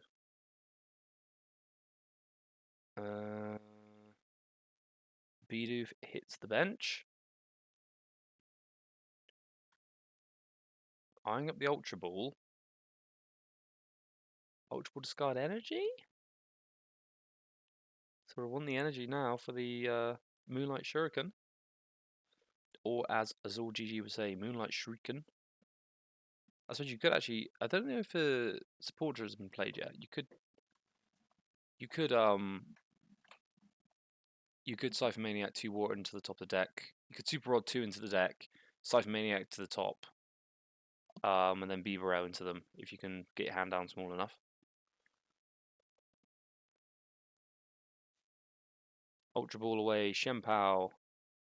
Ultra Ball away Energy.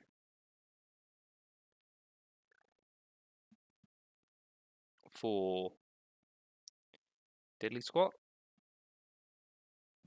I think it's Diddly Squat.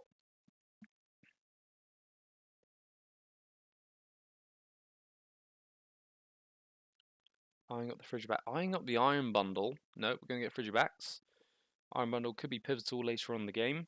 And then Ultra Ball. Oh, what is going on? Another Ultra Ball.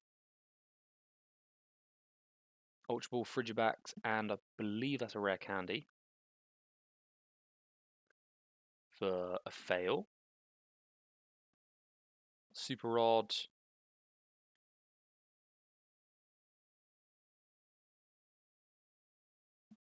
I'm so confused. What is the deck? What is the hand?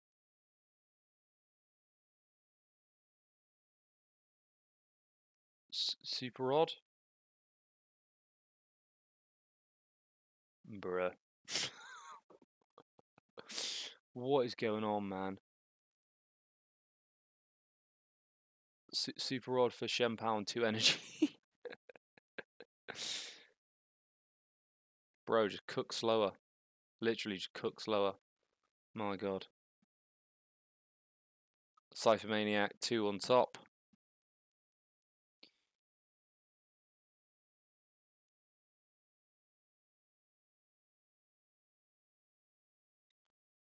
Oh, Cypher Maniac Superior, even better.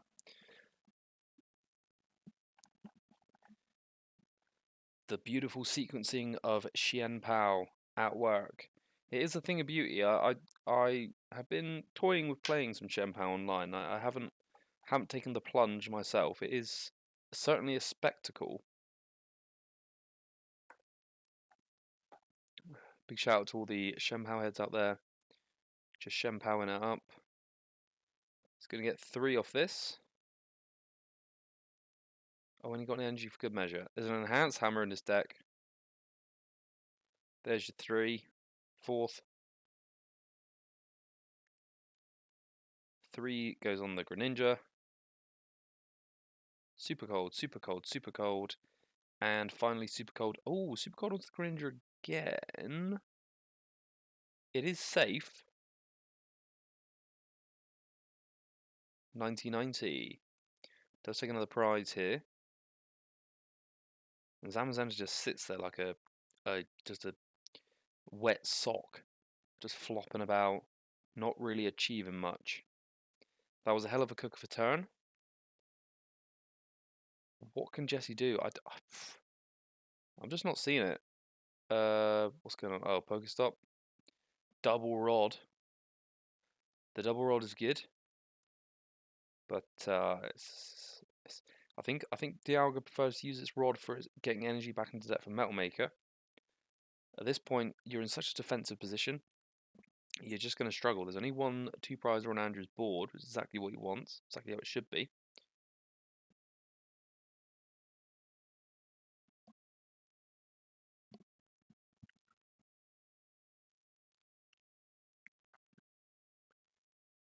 Super Rod gets cards back into the deck. I believe there's some energy there. There's probably a Beldon or 2.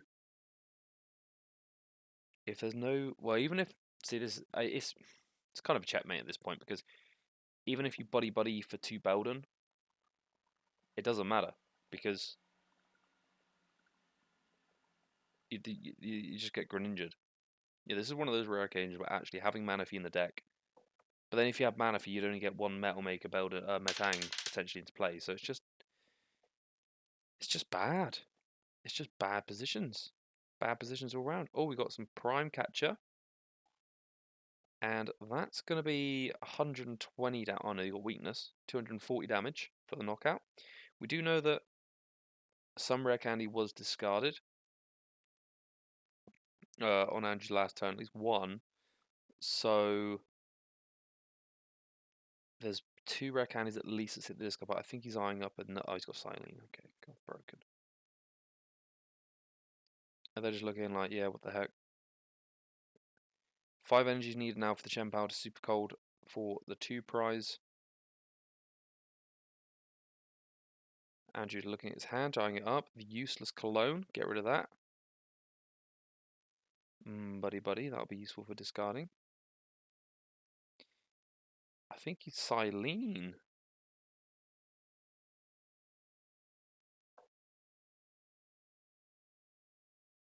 Oof. Super Rod. Backs into the deck. Silene for the rare candy, assuming you only flip 1 heads.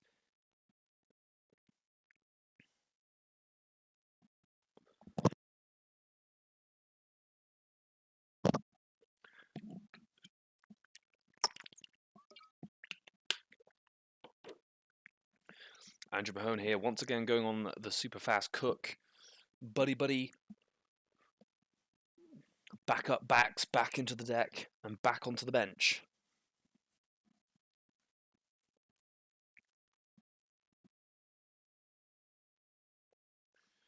Definitely going to want to see that second Bieber out at some point very soon. Although, even if he whiffs a turn, I don't think it's going to matter too much just yet. Does burn the cancelling cologne. Could have used it for Ultra Balls and stuff, but opts instead just to get rid of it. I think just really wants to dig now. Dig. Diggers B, this is this deck. That's what this deck's all about. Just dig, dig, dig. And very well shuffled. Jesse looking at his hand upside down. Let's see, maybe we can see some different plays from that angle, but I don't think so.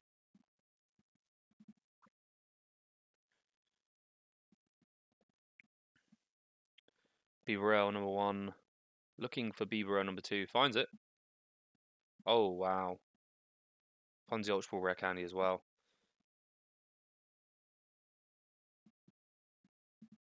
I think you... What is going on? You just searching your deck? Oh, okay. Shivery Chill, of course, yeah. Shivery Chill gets 2 waters out of the deck. Interesting. Probably just going to be Bax Calibering then. I suppose you still need to find loads of energy, don't you, to get this knockout? Oh, you got the Irida, of course. Wow. Yeah, okay. This is wrapped up. This is wrapped up for sure. I didn't even clock the Irida at that point.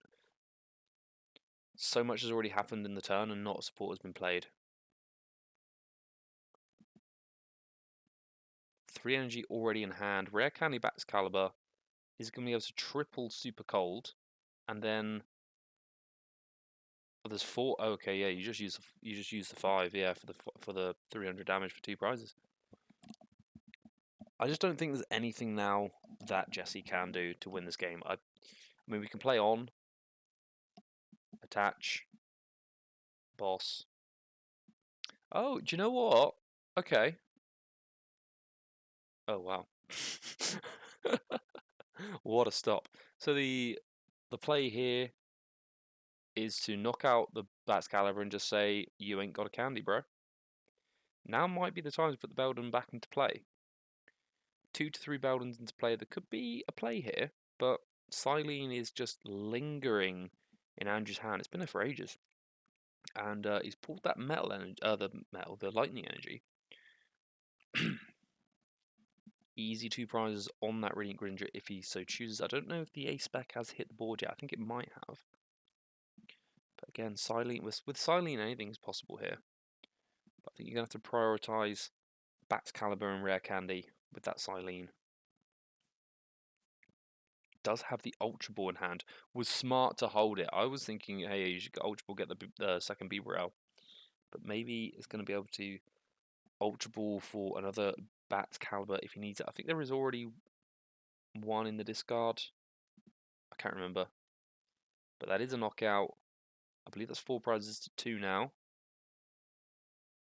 There's an upside down card. Oh, no, okay, yeah. Draws into Pokestop. Not going to be helpful here. Good fodder for the Ultra Ball, though. Find the Beaverell. Okay.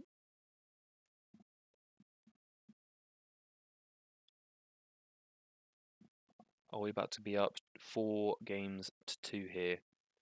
Forces Andrew onto his very last deck. Can't remember what it is. I'm sure you watching at home remember. If not, doesn't matter, we'll get there. Here we go, Silene, baby. And we've got heads. Oh my god. Jesus Christ. I bet Alex Northey wishes he could hit that. He gets Rare Candy and he gets Bax Caliber. Oh, has he already got Bax Caliber in hand? Cool. And flick the Silene, it's done its job. Take the 3. Rare Candy. Into Bax Caliber. Checking the discard pile for energy. Needs to Super Rod. 2 with the Shivery Chill. I think, yeah, he just packing it up. There you go. Boom. Yep. Potential. Is it game? Set? Match? Match point? Potential. Oh, it's that bloody lost box, isn't it? Alright. Andrew Mahone has to win it all now with Lost Box. And he's coming up against... Is that Gardevoir? I think it's Gardevoir. And I've just seen there's still a lot left. So This could be. Oh, start maybe start dispiriting again. Okay, here we go. Monkey Dory, Hokey Pokey.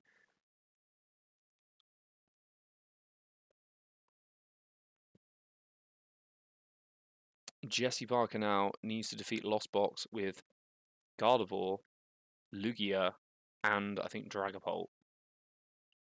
Not impossible. Not impossible at all. I don't love his chances, but I don't hate it. I do wish we would hurry up though, because this has been a very long video. Earthen Vessel to start.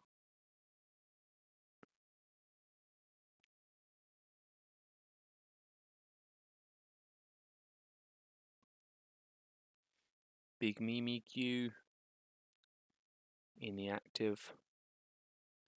Looking for that darkness energy off the bat, I'm sure. Don't see it. Or maybe it is there. I think I did see it actually. Opts for the double psychic.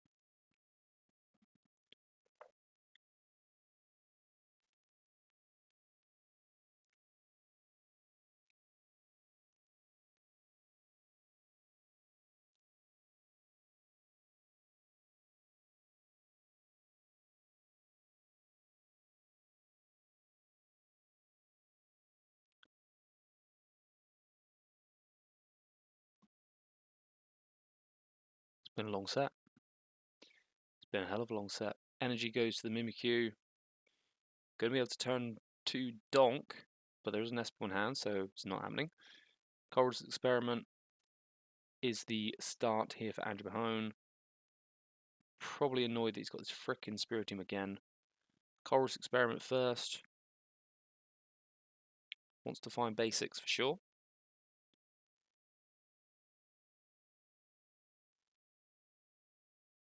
Does find an S-Ball. I think it's going to have to be a Rod going into the Lost Zone. Maybe a Rod and Mirage Gate.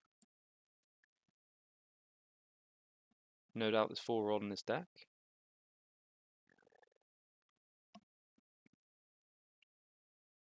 Ooh, I ain't got Nest Ball. I think you want some comfies. Oh, yeah, Colress and Rod. Pokestop. Check the hand. Big decision.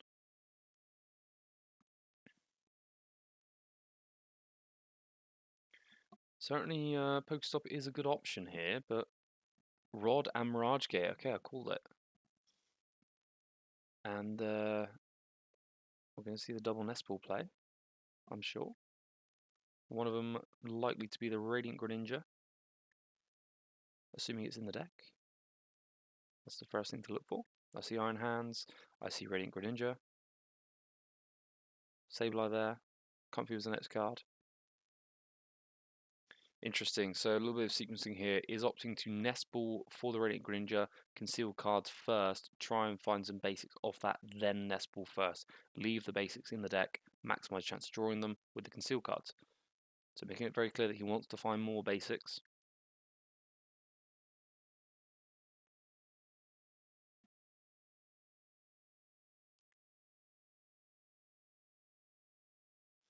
Conceal cards for 2. It could be a basic. He should have prize checked, but you know, how thoroughly. There it is, Ursaluna. Blood Moon Ursaluna there. Don't know how important that's going to be in this matchup. I think really we're looking to steamroll with Iron Hands as soon as possible, but probably use the Sableye as well for those big knockouts. Monkey Dory is going to be quite powerful as well in this matchup. Comfy. I think we've seen a switch cart off the Radiant Greninja, so that's good. Switch cart is going to give us the turn 1 Flower Select. Pivotal here in this Lost Box deck to be able to do Flower Selecting as soon as possible. But Jesse's upset didn't start Flutter Mane at this point. There it is. Switch cart does give us the Comfey. Ooh, I think you have to keep the Mirage Gate. Yeah. Not the end of the world. Can't Lost Zone 2 of them, though. That would be not cool. And we're going to see 1, 2, 3 off of the Pokestop. One of them hit the Discopile. It is Psychic Energy. And double Comfey possible. Oh, maybe eyeing up the Manaphy. No. Manaphy does protect here against Screamtail. Screamtail can hit the bench for 20 times the amount of damage counts on it. Without any buffs, such as Cape of Toughness, then it does hit 160 all by his lonesome. Big 90 HP beast that it is. Ancient Jigglypuff doing the work.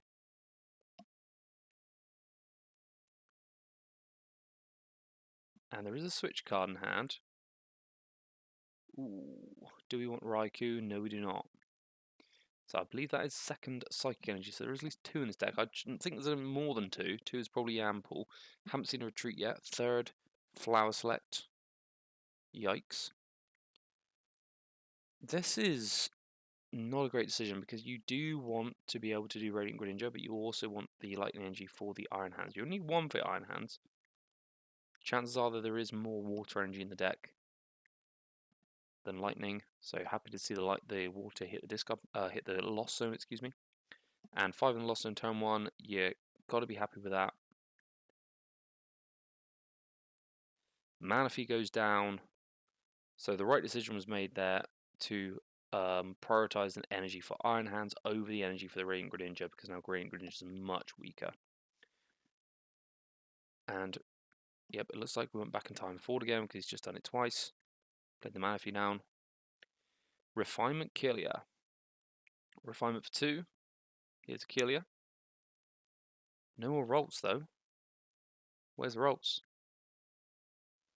Arvin is going to be able to find the Rolts. No doubt there's going to be Buddy Buddy Poffins coming in. Get off to the bakery, boys. We've got Buddy Buddy Poffins. And the first of many tool cards as well for the Gardevoir deck is about to hit the board. TM Evolution. TM Evolution would guarantee 3 Kirlia into play, which is pretty good. Although the Kirlia, yeah, the 1 Kirlia in hand, so you would need 2 in the deck. So you need to have prized no Kirlias in order to do this.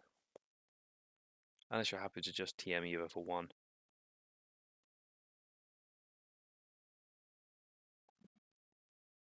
We're about to find out. Anything more you want to do?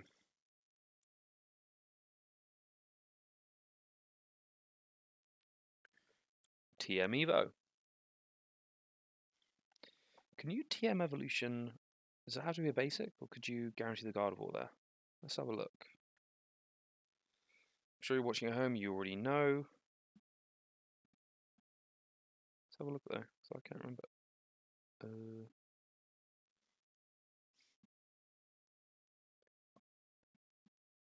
Let's have a look. Choose 2 of your bench Pokemon. No, so you could go up into the Gardevoir EX if you wanted to. Back over to Andrew here, and it's going to be a Colrus. Probably going to be happy to Lost Zone that Forest Sealstone now that the Raikou is already in there.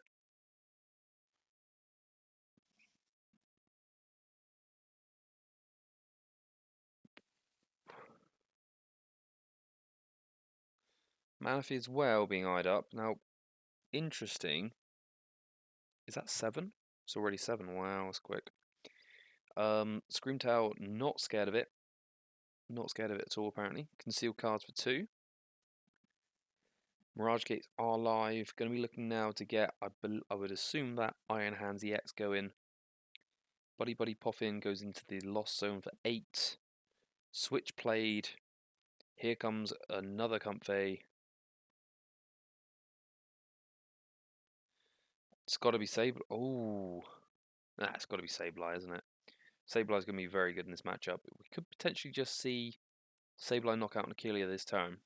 Although maybe I prefer seeing a knockout on the Monkey Dory. Monkey Dory could be a big, big problem. Not concealed cards, my god. Flower selecting once again. Counter Catcher. Oh, now this is interesting because Counter Catcher is of course super powerful, but Lost Vacuum could just be free free knockouts. I think I probably agree with taking the Lost Vacuum. If Jesse does decide to use something like Cape of Toughness, it's not the Cape of Toughness rotate, isn't it? Bravery Charm. Bravery Charm to put more damage counters on a Pokemon than its base HP, then Andrew could just get a free prize with a Lost Vacuum here. There's a lot of energy in that discard pile. We're going to see 3 energy go back into the deck, 1 water, 2 psychic. I like this. I don't think we've retreated yet for turn for Andrew, so potentially drop the Sableye, Mirage Gate, attach, and then just retreat. Knockout. 1, 2. 2 Mirage Gates so far have been accounted for. 1 in the discard, 1 in the lost zone. 2 left. It's looking pretty good so far for Andrew here. Looking very good. Gardevoir not known for its fast starts. Takes a little bit of time to get moving. Like a real old-fashioned combustion engine, but when it's going, it's chugging away nice and strong. I think that Monkey Dory could potentially prove to be a problem eventually, but time will tell.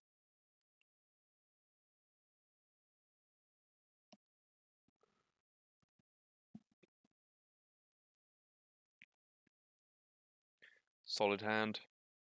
Retreat for turn. 7 counters, jeez. 12 counters. I quite like just putting 11 on Monkey Dory. Or even... No, he's going to spread them out. Okay. Oh, no, he's not. He's going to knock that thing out. 8. You could technically just put all 12 on the Kelia, and then they just go into the discard pile.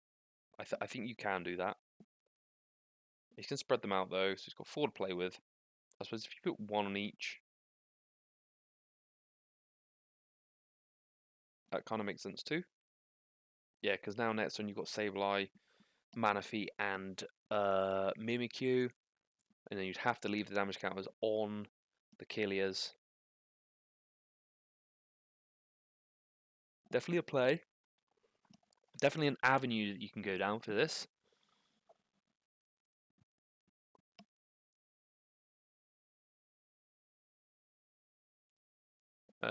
Refinement. The Arven for drawing 2. There's some finger action going on there. Kind of confused me. Where does this lead? We've got this Suin Heavy Ball in hand. Is that Killia?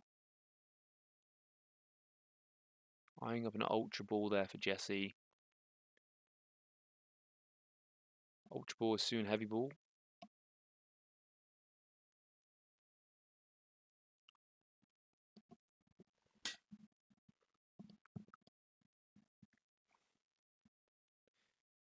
Alright, where are we going with it? Where are we going with it? Come on guys, 10 seconds per action. Let's see it. Let's see it. 10 seconds per action. Let him cook, Danny, let him cook. The souffle is about to collapse, guys. Come on. Looks like refinement number 2 draws 2. Is that Drifloon? And Counter Catcher. Counter Catcher is currently live, 6 prizes to 5. What do you Counter Catcher up though?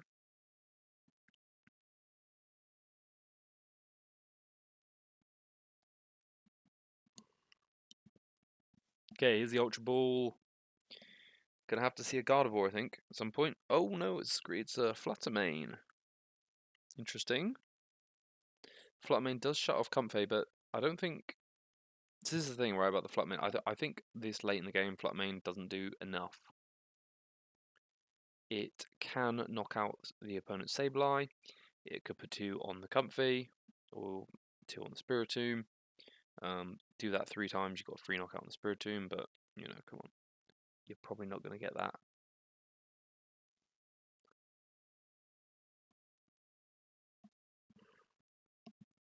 Yeah, interesting decision there. I think to go with the Fluttermane. I'm sort of thinking about it, I'm racking my head. Maybe it's just a solid attacker that can do 90. We do get the Gardevoir EX here. There's Counter Catcher in hand. There's Ultra Ball in hand. Got to see a Gardevoir this turn. I think if we don't see it this turn, we're never going to see him. Eyeing it up, thinking about it, thinking about it. Ultra Ball does get rid of an energy and something. Didn't see what it was. There's Gardevoir. There's a Ripple Shuffle.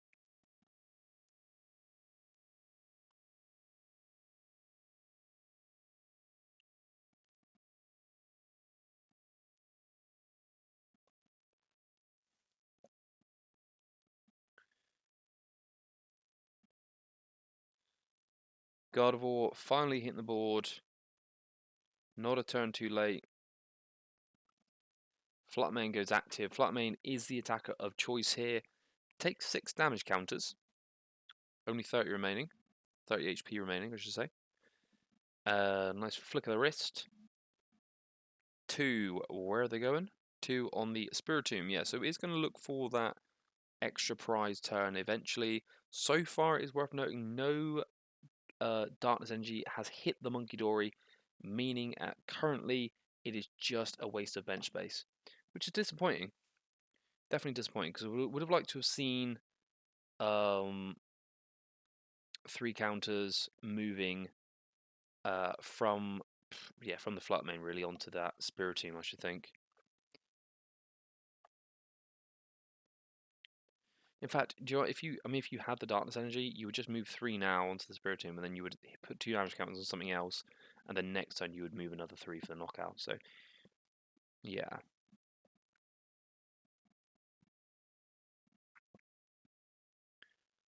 I'm definitely currently liking the options available to Gardevoir. It's a funny thing because when I first started playing Ruby Sapphire in 2004, Gardevoir was pretty good. I took Gardevoir to my first ever nationals, and I really liked it. And I always remember that Gardevoir and enjoy it in the Side Shadow Gardevoir and the Gardevoir EX from Sandstorm. But this Gardevoir, I just never played it, and then it got to the point, especially as a UK player, where Gardevoir was just everywhere, and I just, for whatever reason, happened to choose the decks that it didn't. It had a really good matchup against, like Roaring Moon. So I've grown to loathe, grown to kind of loathe Gardevoir in a way, but yeah, I'm interested to see how this deck works now. Munkidori is a very good card. It might be the thing that brings it back, but is it going to be enough to bring back this game? It does look like the ball is currently in Andrew's court, but as we know with Gardevoir, that is how it starts, but it is not often how it finishes, and that is a Pokestop for the discard on the Colress and an energy, and the gaining of a switch card. And we're going to see the Prime Catcher here, favouring taking out these Killias. Again, I kind of favour taking out the Munkidori. Maybe I'm unnecessarily scared of Munkidori. Maybe even taking out the Manaphy and then setting up the 90-90 on the Mimikyu and the Fluttermane. Back over to Jesse now. I think it's 5 prizes to 4. I haven't seen any Darkness Energy on Andrew's side. Maybe there's just no Roaring Moon EX, which would be very good in this matchup. With the Stadium card in play, you've got easy knockout on the Gardevoir EX. You could easily do Counter Catcher to knock out the game. But yeah, as it stands, not happening. I suppose if you do Frenzy Gouging as well, Munkidori just eats you alive. Buddy pop in for the third or fourth Rolls? I don't know. It's another Rolls. Has now hit the board.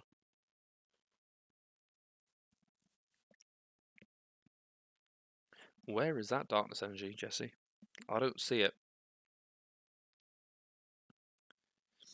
Such an early bench at the Munkidori. You kind of think that the Darkness Energy is imminent or inevitable, but it doesn't seem like it is at the moment. It's definitely not showing up. Munkidori so far just not quite putting the work in. A lot of hand signals. Know your mother and your mother. And another 2 on Spiritomb. I can't believe I'm actually we're actually seeing the 3-turn Spiritomb knockout. That's wild. Andrew could actually. Oh, that's pretty busted. Andrew could fade out the Spiritomb back into hand. Which would be super busted. Yeah, Cancer Clone there. Very good use of the Cancer Clone in deck. There's definitely more there for the mana fee. I mean, he could still use. He could. Oh my god, he could actually prime catch a mana fee and then still double 90, which would be broken. We get the Super Rod. We lose the Ursaluna and the Lightning Energy there. Do you even need Iron Hands in this matchup? Seems like you do just fine without it. A lot of Super Rods. I think we've lost 2 to 3 Super Rods already, though. It's starting to look a bit. It's starting to look a bit rough out here. 5 energy is in the discard. Gonna have to do some coordinating here, some jiggery pokery. I believe there's another Super Rod there in hand. I think one has hit the discard pile, and at least one has been used. So that's either Super Rod 3 or 4 for Andrew Mahone. Here it is, Super Rod. Going to be favouring that Sableye. Sableye not quite... Oh, it is going to be a second level knockout this turn on the Manaphy and the Mimikyu.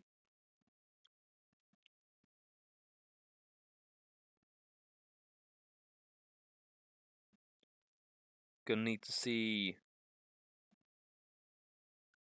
Nest Ball or something to get that Sableye in play. I don't think the Radiant Greninja is happening. No, we are just going to see a Spit instantly.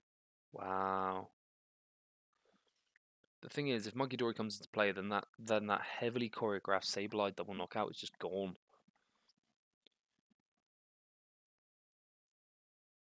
Andrew so far here, just happy to ping away with the Cramorant. I don't think there's many other options for him. Got to take a prize while you can. Does just that. Fluttermane comes. Oh, and because of the Cancer Clone, it had to be that turn, didn't it? Really, yeah, for sure. Didn't even think of that. Wow, very disruptive card. Earthen Vessel. Going to be discarding 1 Psychic Energy. Are we finally going to see a Darkness Energy? Yes, it looks like we are. There's 2 in this. 2? You don't need 2, dude. You need 1. Okay. Unless we're going to see an Iona this time. That would make sense. And Buddy Puffin is going to be used. No refinements in play, worth noting. There is Radiant Greninja very, very late for work today.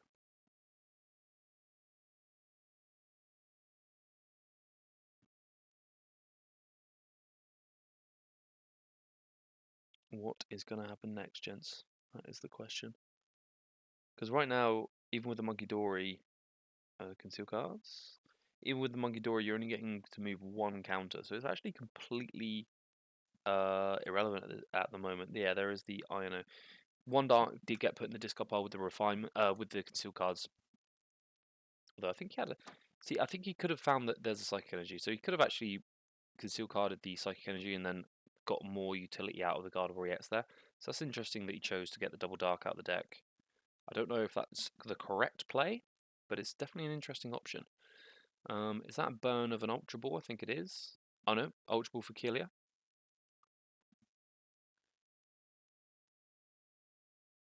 Oh, dang, is it my time? Is it my time to play Gardevoir?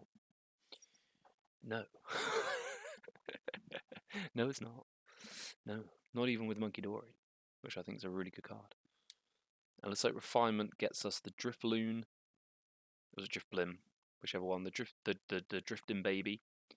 And the Prime Cat. Is it Prime Catcher or Unfair Stamp there? Oh, the Monkey Dory ability there takes a prize. I totally forgot about that. I totally forgot about Gardevoir's ability, which is the whole point of the deck. Is it Unfair Stamp? Do we Unfair Stamp now? No, we just knock out. Okay. This might be the turning point. No, there's a double prize. Where is... Oh, the Iono. Iono lost the Mirage Gate. Gonna have to use the Nest Ball to shuffle the deck and then Pokestop into the Mirage Gate. I mean, if that happens, then you're in a good position. Then again, if you Pokestop and then lose, well, actually, there's not. Oh, there's nothing really to lose there. There's energy. You don't really want to lose energy. That would suck. But other than that, you're not. There's not a lot to lose. But if you do Pokestop your own energy away, then this might just be game loss, actually.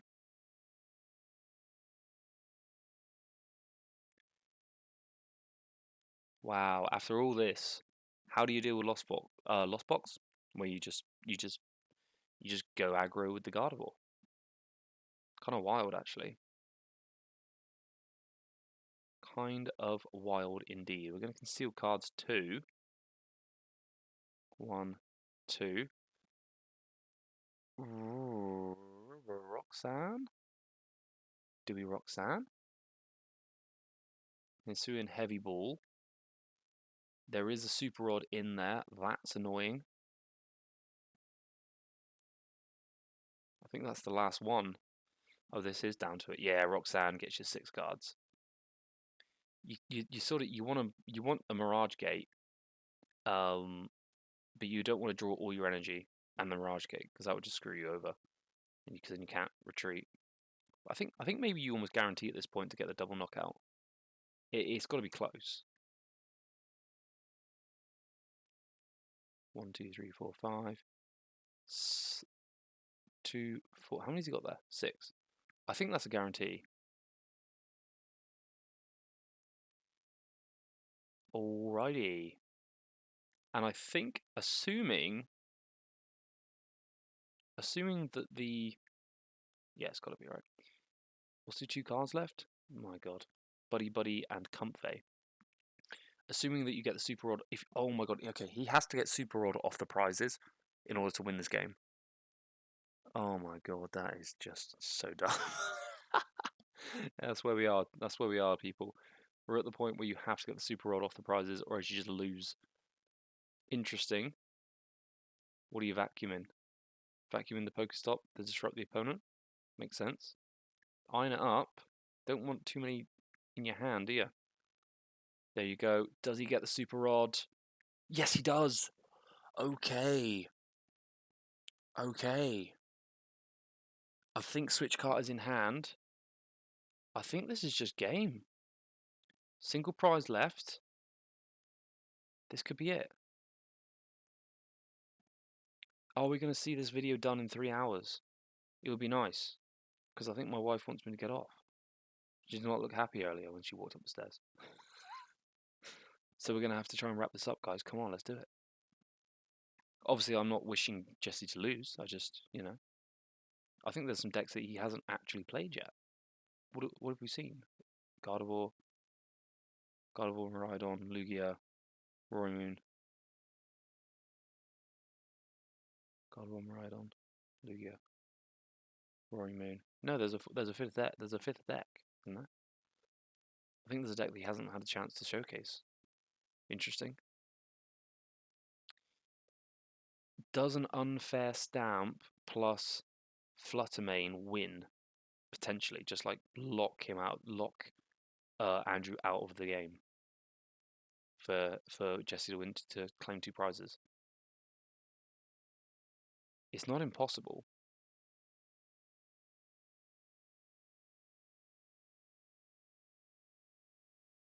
Checking the discard pile.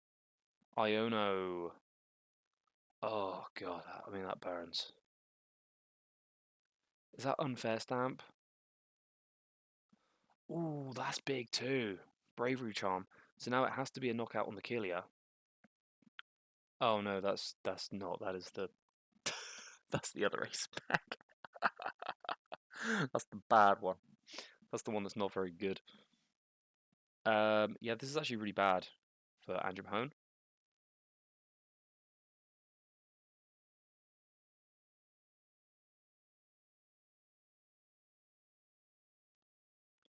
This is really bad. What has he got in his hand? He's got Buddy Buddy Poffin, but that can't get you anything. Oh, I can get you a Comfy. No, it can't. Oh my god, that is dog water. What do you do with that? I think you lose. I think you lose.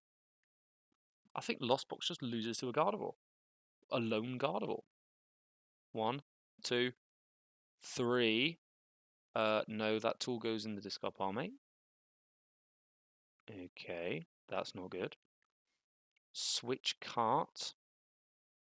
Oh, he hasn't done it yet. Okay. You need to get energy and Sableye. But how do you get both into your hand in one turn? You can't, can you?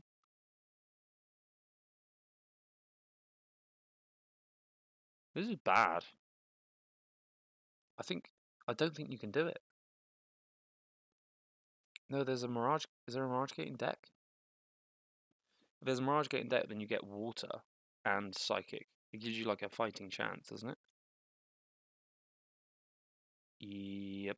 I think he's come to the same conclusion.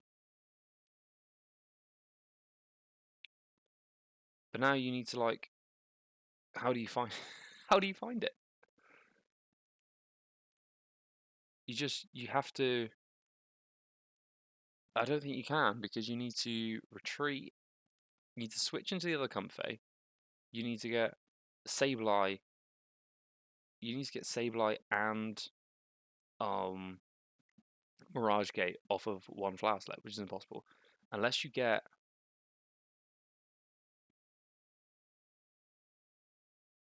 No, because if you conceal cards, then you're out of energy anyway. 1, 2. What the heck? Yeah, no, that it's not it. Is it?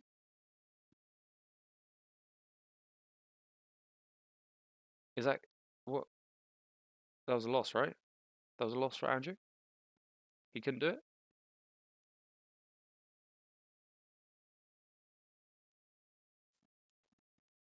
I'm sure he just concealed. I'm sure he just like Flower Selected into 2 cards. That's got to be. That can't be it, right? No, that's not it. That's not it, guys. Another game.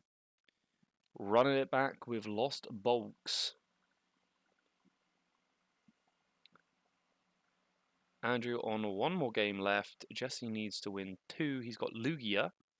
And I believe he's got 1 other, which I can't remember again. I cannot remember for the life of me what the 1 other is. We're going to see it now. Oh, it's Lugia. Lugia again. Okay. Is the last one Dragapult? Maybe he's saying, well, if all else fails, I've still got Dragapult, which is a good matchup into the Lost Box.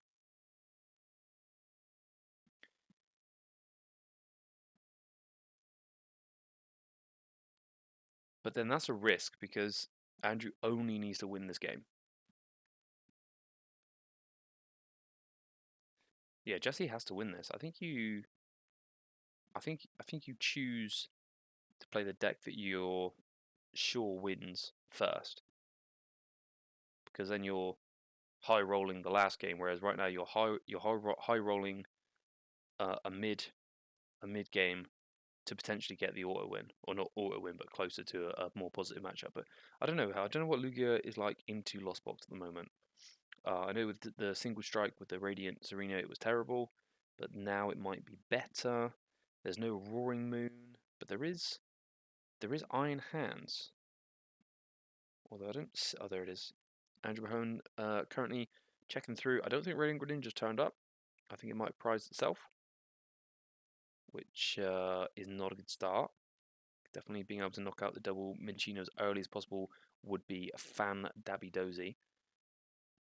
Might be able to just single prize trade most of this game, although that legacy energy could prove to be a problem. I believe there is. I would assume that there is an Enhanced Hammer in all of Andrew's decks. I think he very much rates Enhanced Hammer in this format, but you got to find it at the right time. So we'll have to see. Yeah, nest balling here for a comfy is not the one. It is not the one. It is a very clear indicator to Jesse that the Greninja is prized. There's a good chance that he's just said it, but just in case he hasn't, it is a good indicator that it is in fact prized. And we're very close to hitting the 3-hour mark on this video. This has been by far my longest video that I've done. So if you're still here, thank you very much for sticking with me. Counter Catcher or Water Energy? I think you take the Water Energy. Yeah, I don't know. I don't know how much Counter Catcher actually does for you in this situation, in this matchup. We've got the Attached Retreat. Or do you burn the switch? I think you just burn the switch. Okay. More switch, more basic energy. I think you got to value the lightning. Maybe play 2 to 3. Yeah. Ooh, no, interesting. So there is a world here where you simply are arm pressing with that Iron Hands EX. Maybe we don't play. Oh, there's Iron Hands. Maybe the Iron Hands doesn't actually come onto the board in this matchup anymore with that legacy energy and the Cinchino being such a problem for Iron Hands. It needs to be able to do.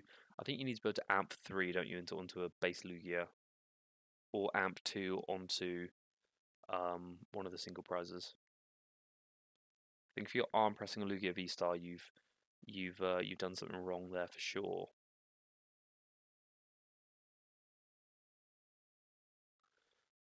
Turn 1 Lugia for Jesse. Jesse going second here, if I'm not mistaken. Gift goes on to the Minccino.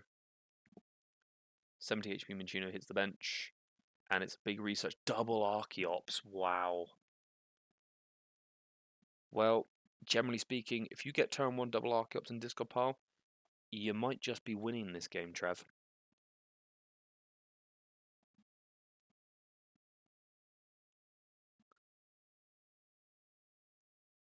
Is that Morty's Conviction? You have got to be joking me. That cannot be Morty's Conviction. And it is a call for family. You're getting 1 off this. Lugia V, just a guarantee, just in case there is that 1 in a X chance that 7 hit the Lost Zone, 5 this turn, and the Iron Hands manages to get the big KO. You would have to get, let's see, you would have to Colress for 2, goes up to 4, Flower Select up to 5, and then maybe Flower Select again up to 6, and then potentially Lost Vacuum. But there's the Colress, and then you need to be able to Super Rod. Oh, yeah, okay, so it's possible. It's quite possible here. Then you have to Super Rod the hands back into the deck, get it into play, use 2 Mirage Gates, and then get it into the active spot with a Prime Catcher. It would have to be Prime Catcher. Let's see if it happens. A lot of energy in Andrew's hand at the moment. No Radiant Green Dream play is going to make this this sort of Goldilocks play very difficult. Although there could be a broken Pokestop into the nuts here coming up. I'd be very happy. I completely forgot the Raikou. I'd be really happy to see Raikou hit the board. Raikou's going to give you the Forest Seal Stone, and it's going to get you that weakness advantage on the Lugia V and V Star. Looks like we're going to buddy for a single Comfey. Now Jesse, I'm just looking at his hand now. I don't see the V Star.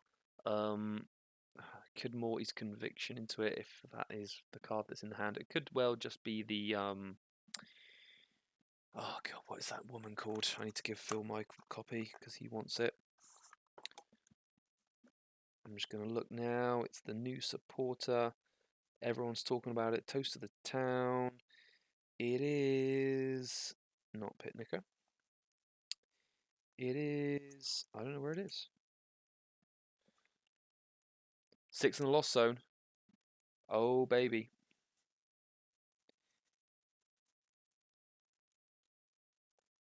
It's all happening, folks.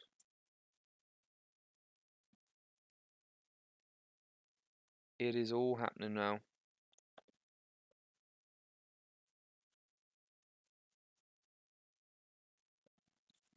Seven in the Lost Zone.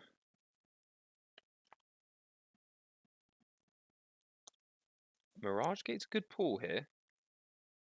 There it is. Carmine. Yeah. Jesus Christ. Had an absolute brain fart then. Oh, that's so good. Nest Ball. with the Seal Stone in hand. Is the Raikou in the deck? The Raikou is already in the hand. Holy smokes. Oh, God. Holy Andrew Mahoney Baloney. This could be final game, guys and gals. Pokemon fans. This could be it. We can see the Iron Hands is in the discard pile. Prime Catcher is somewhere. V-Star gets used. V-Star guarantees the Prime Catcher. That's a shame. It's a shame that it's going to have to guarantee the Prime Catcher. I don't think there's enough energy in the deck to actually get an Iron Hand triple prize this turn. We might just have to make do with something else. I would almost be happy. I think maybe getting the Raikou active, taking out the Lugia with the Prime Catcher is probably going to be enough here. It probably will have to be enough. It's good that there's no gift energy on the Lugia as well for Jesse to draw with. He might have too much energy, too much cards in hand for that play anyway. But let's just wait and see here. Yeah, I think you have to Prime Catcher the Lugia. Take your 2 prizes, enjoy them. Enjoy them all the way home. Attach return. Ooh, I don't know if we draw. I don't know if we do that. I actually don't know if you do that. We know there's not a lot of energy in deck. The last thing I want to do is freaking draw another one. I suppose there is just 2 water, so you are even if you draw the water, you are guaranteed. But I would still prefer to Mirage Gate first. Ended up not mattering here. But again, this is a good indicator to Jesse that the energy is not available in the deck. So it's in 1 or 2 places. Well, it's in 1 or 3 places, or 2 or 3 places, or 3 or 3 places. It's in the prizes, discard, or hand. You can tell that it's not in the discard pile. You'd be very surprised if Andrew prized like all of his energy. So it's safe to assume, seeing the lost zone, that pretty much all of his energy is in his hand. And we're going to be setting up the Sableye. This is kind of forcing. Oh no, change your mind. Blood Moon Broker Luna. Blood Moon Broken Card Luna. 240 damage. Could be if Jesse doesn't get the V-Star, Liga V-Star, then it could be. I suppose there's no more Gust left available for Andrew here. I was going to say it could be Blood Moon Ursaluna and knock out the Lugia, but that's probably not going to happen. Eyeing up the Power Pad for the Roxanne. Could be broken. Opts for it. I don't know if I agree with that, just because I think Sport already been played for Terran. Oh no, Sport might not have been played for Terran actually, so maybe he wants to find a Colress. But I don't know how he's going to find it. I would probably wait until next time with the Power Pad, do the Pokestop first, because I don't want to Pokestop with the Sports I just put back in, but, you know, I'm not playing.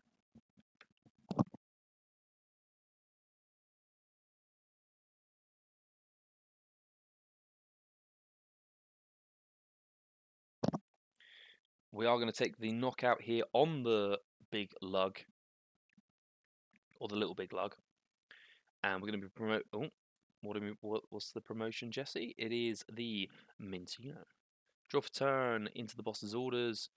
I don't see a Lugia V-Star in that hand.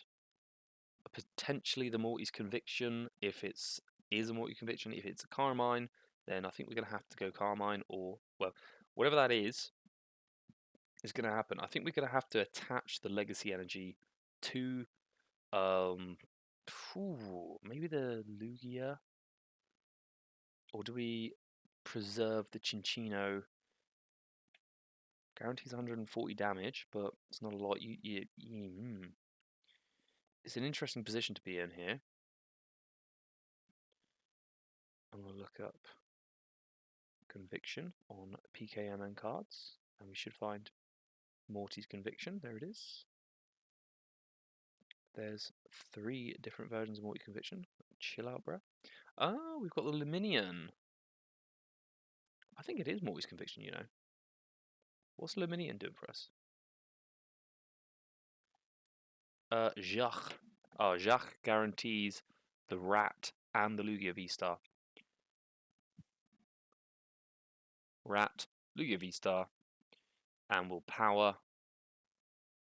Okay. All is not lost. I think the Dominion find was pretty important here.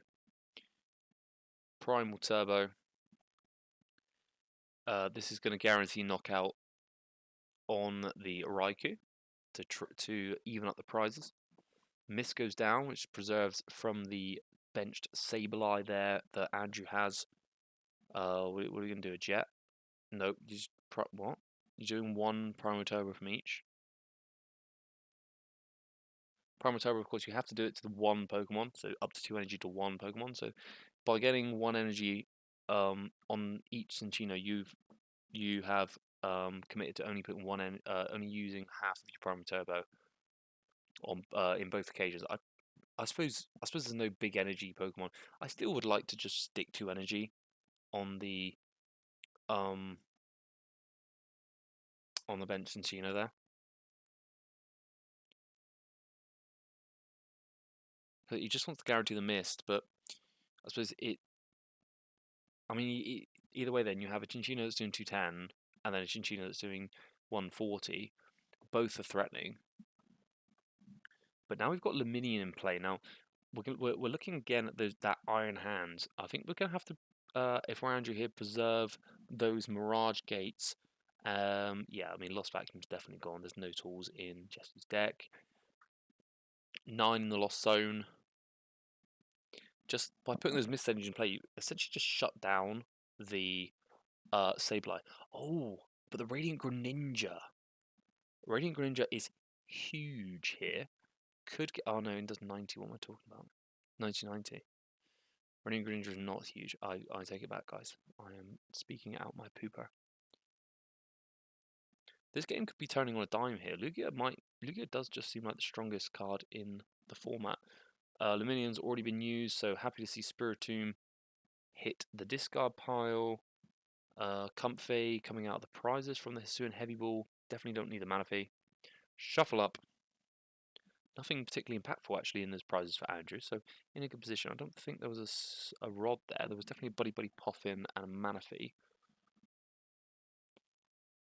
Oh, there's a switch. I was about to say speaking of Super Rod, but no, that is a switch card. 1, 2. Ooh. Takes the Roxanne.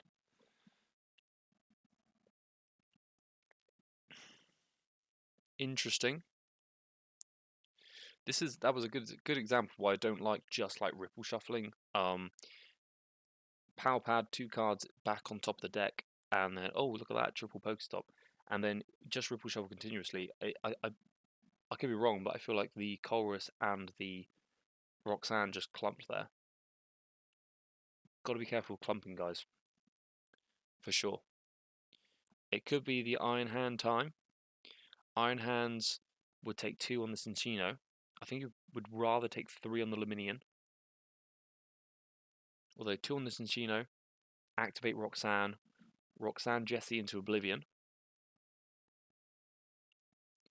Eyeing up the Raikou here, sort of telegraphing that, yeah, I'm happy to take two with Iron Hands, and then finish it off with the Raikou on either Luminion or the Lugia V-Star.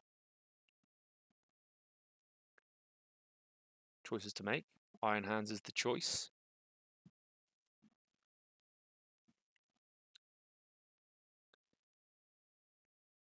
Another potential play that I don't hate is actually doing 90-90 on the Archeops and then forcing Jesse to have to find Mist Energies for the Archeops or take a Lost Mine double KO.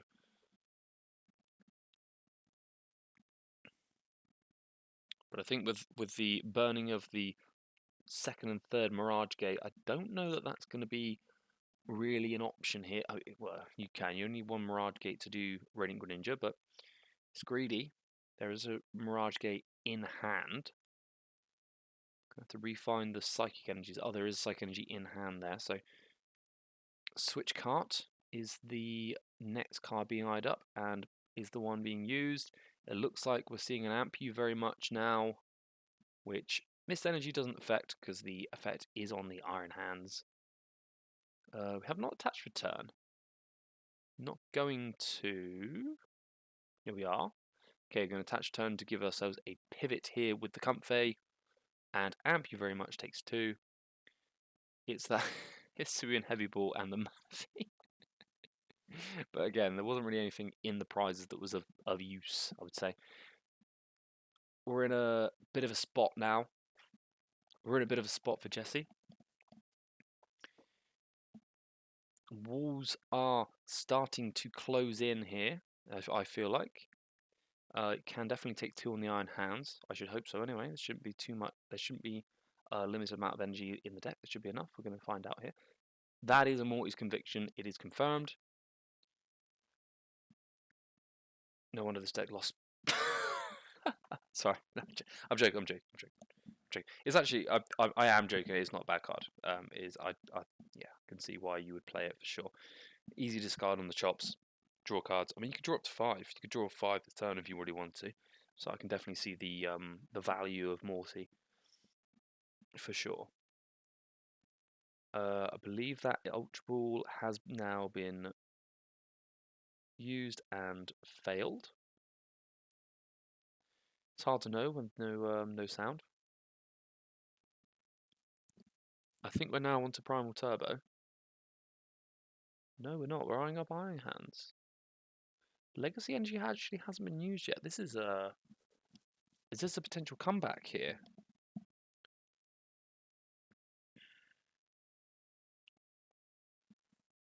Dang. Lugia's got no chill. No chill whatsoever. Could this be it? The comeback we've all been... We've all been hearing about. I think I'm starting to wonder if that water energy now should have gone on the Greninja.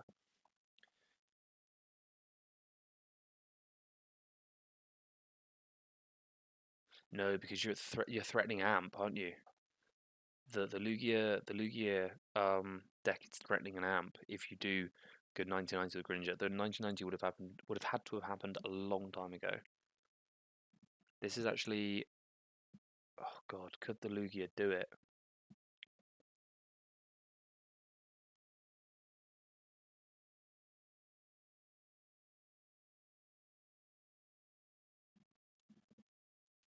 Loading up the Cinccino, going to be taking this 280 damage knockout. It has to be 280 on the Iron Hands. Attach a double turbo, make it 260. Funny how that works. That is the difference between energy and energy cards. There you go. Yep, it's going to be 260. So in case you're wondering how that is, obviously it's 70 times for the Cinccino, for 70 times each special energy card attached. We actually have 4 special energy attached, special energy cards, which is 280, but the effect of double turbo is minus 20 damage, so 260. Unfortunately, double turbo does not give you 140 damage minus 20, because it is 1 energy card that provides 2 energy. But I'm sure most of you, if not all of you, already knew that. Just a fun little text-specific interactions there. Attach return is a double turbo onto the Lugia V-Star. The Legacy Energy has been held, and it looks like 2 prizes are taken. Can Andrew... all of a sudden, again, it feels like the table turned again. What do you do? Oh, the Raikou. And there's a boss? Oh, it's got to be Raikou boss. Raikou... No, he fails it. Man, I would have just gone for it. You know.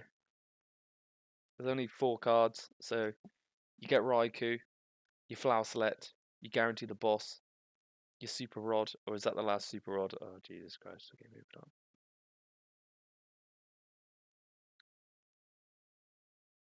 Oh, God. Cancel and clone? No, dude, you do not want that. I think he could have won there. Is there a Super Rod in that deck? and there's a Mirage Gate in hand. So do you not Nest Ball, Flower Select, get the Super Rod? You know, if you have to, you retreat, and then you've also got, as long as you don't Flower Select into Super Rod and Boss's Orders in one, then that's like the win, isn't it? Okay. Boss's Orders Luminion. Oh, it's just Blood Moon Nice Luna. Yeah, no, you don't even need any of that. Never mind. GG's. That is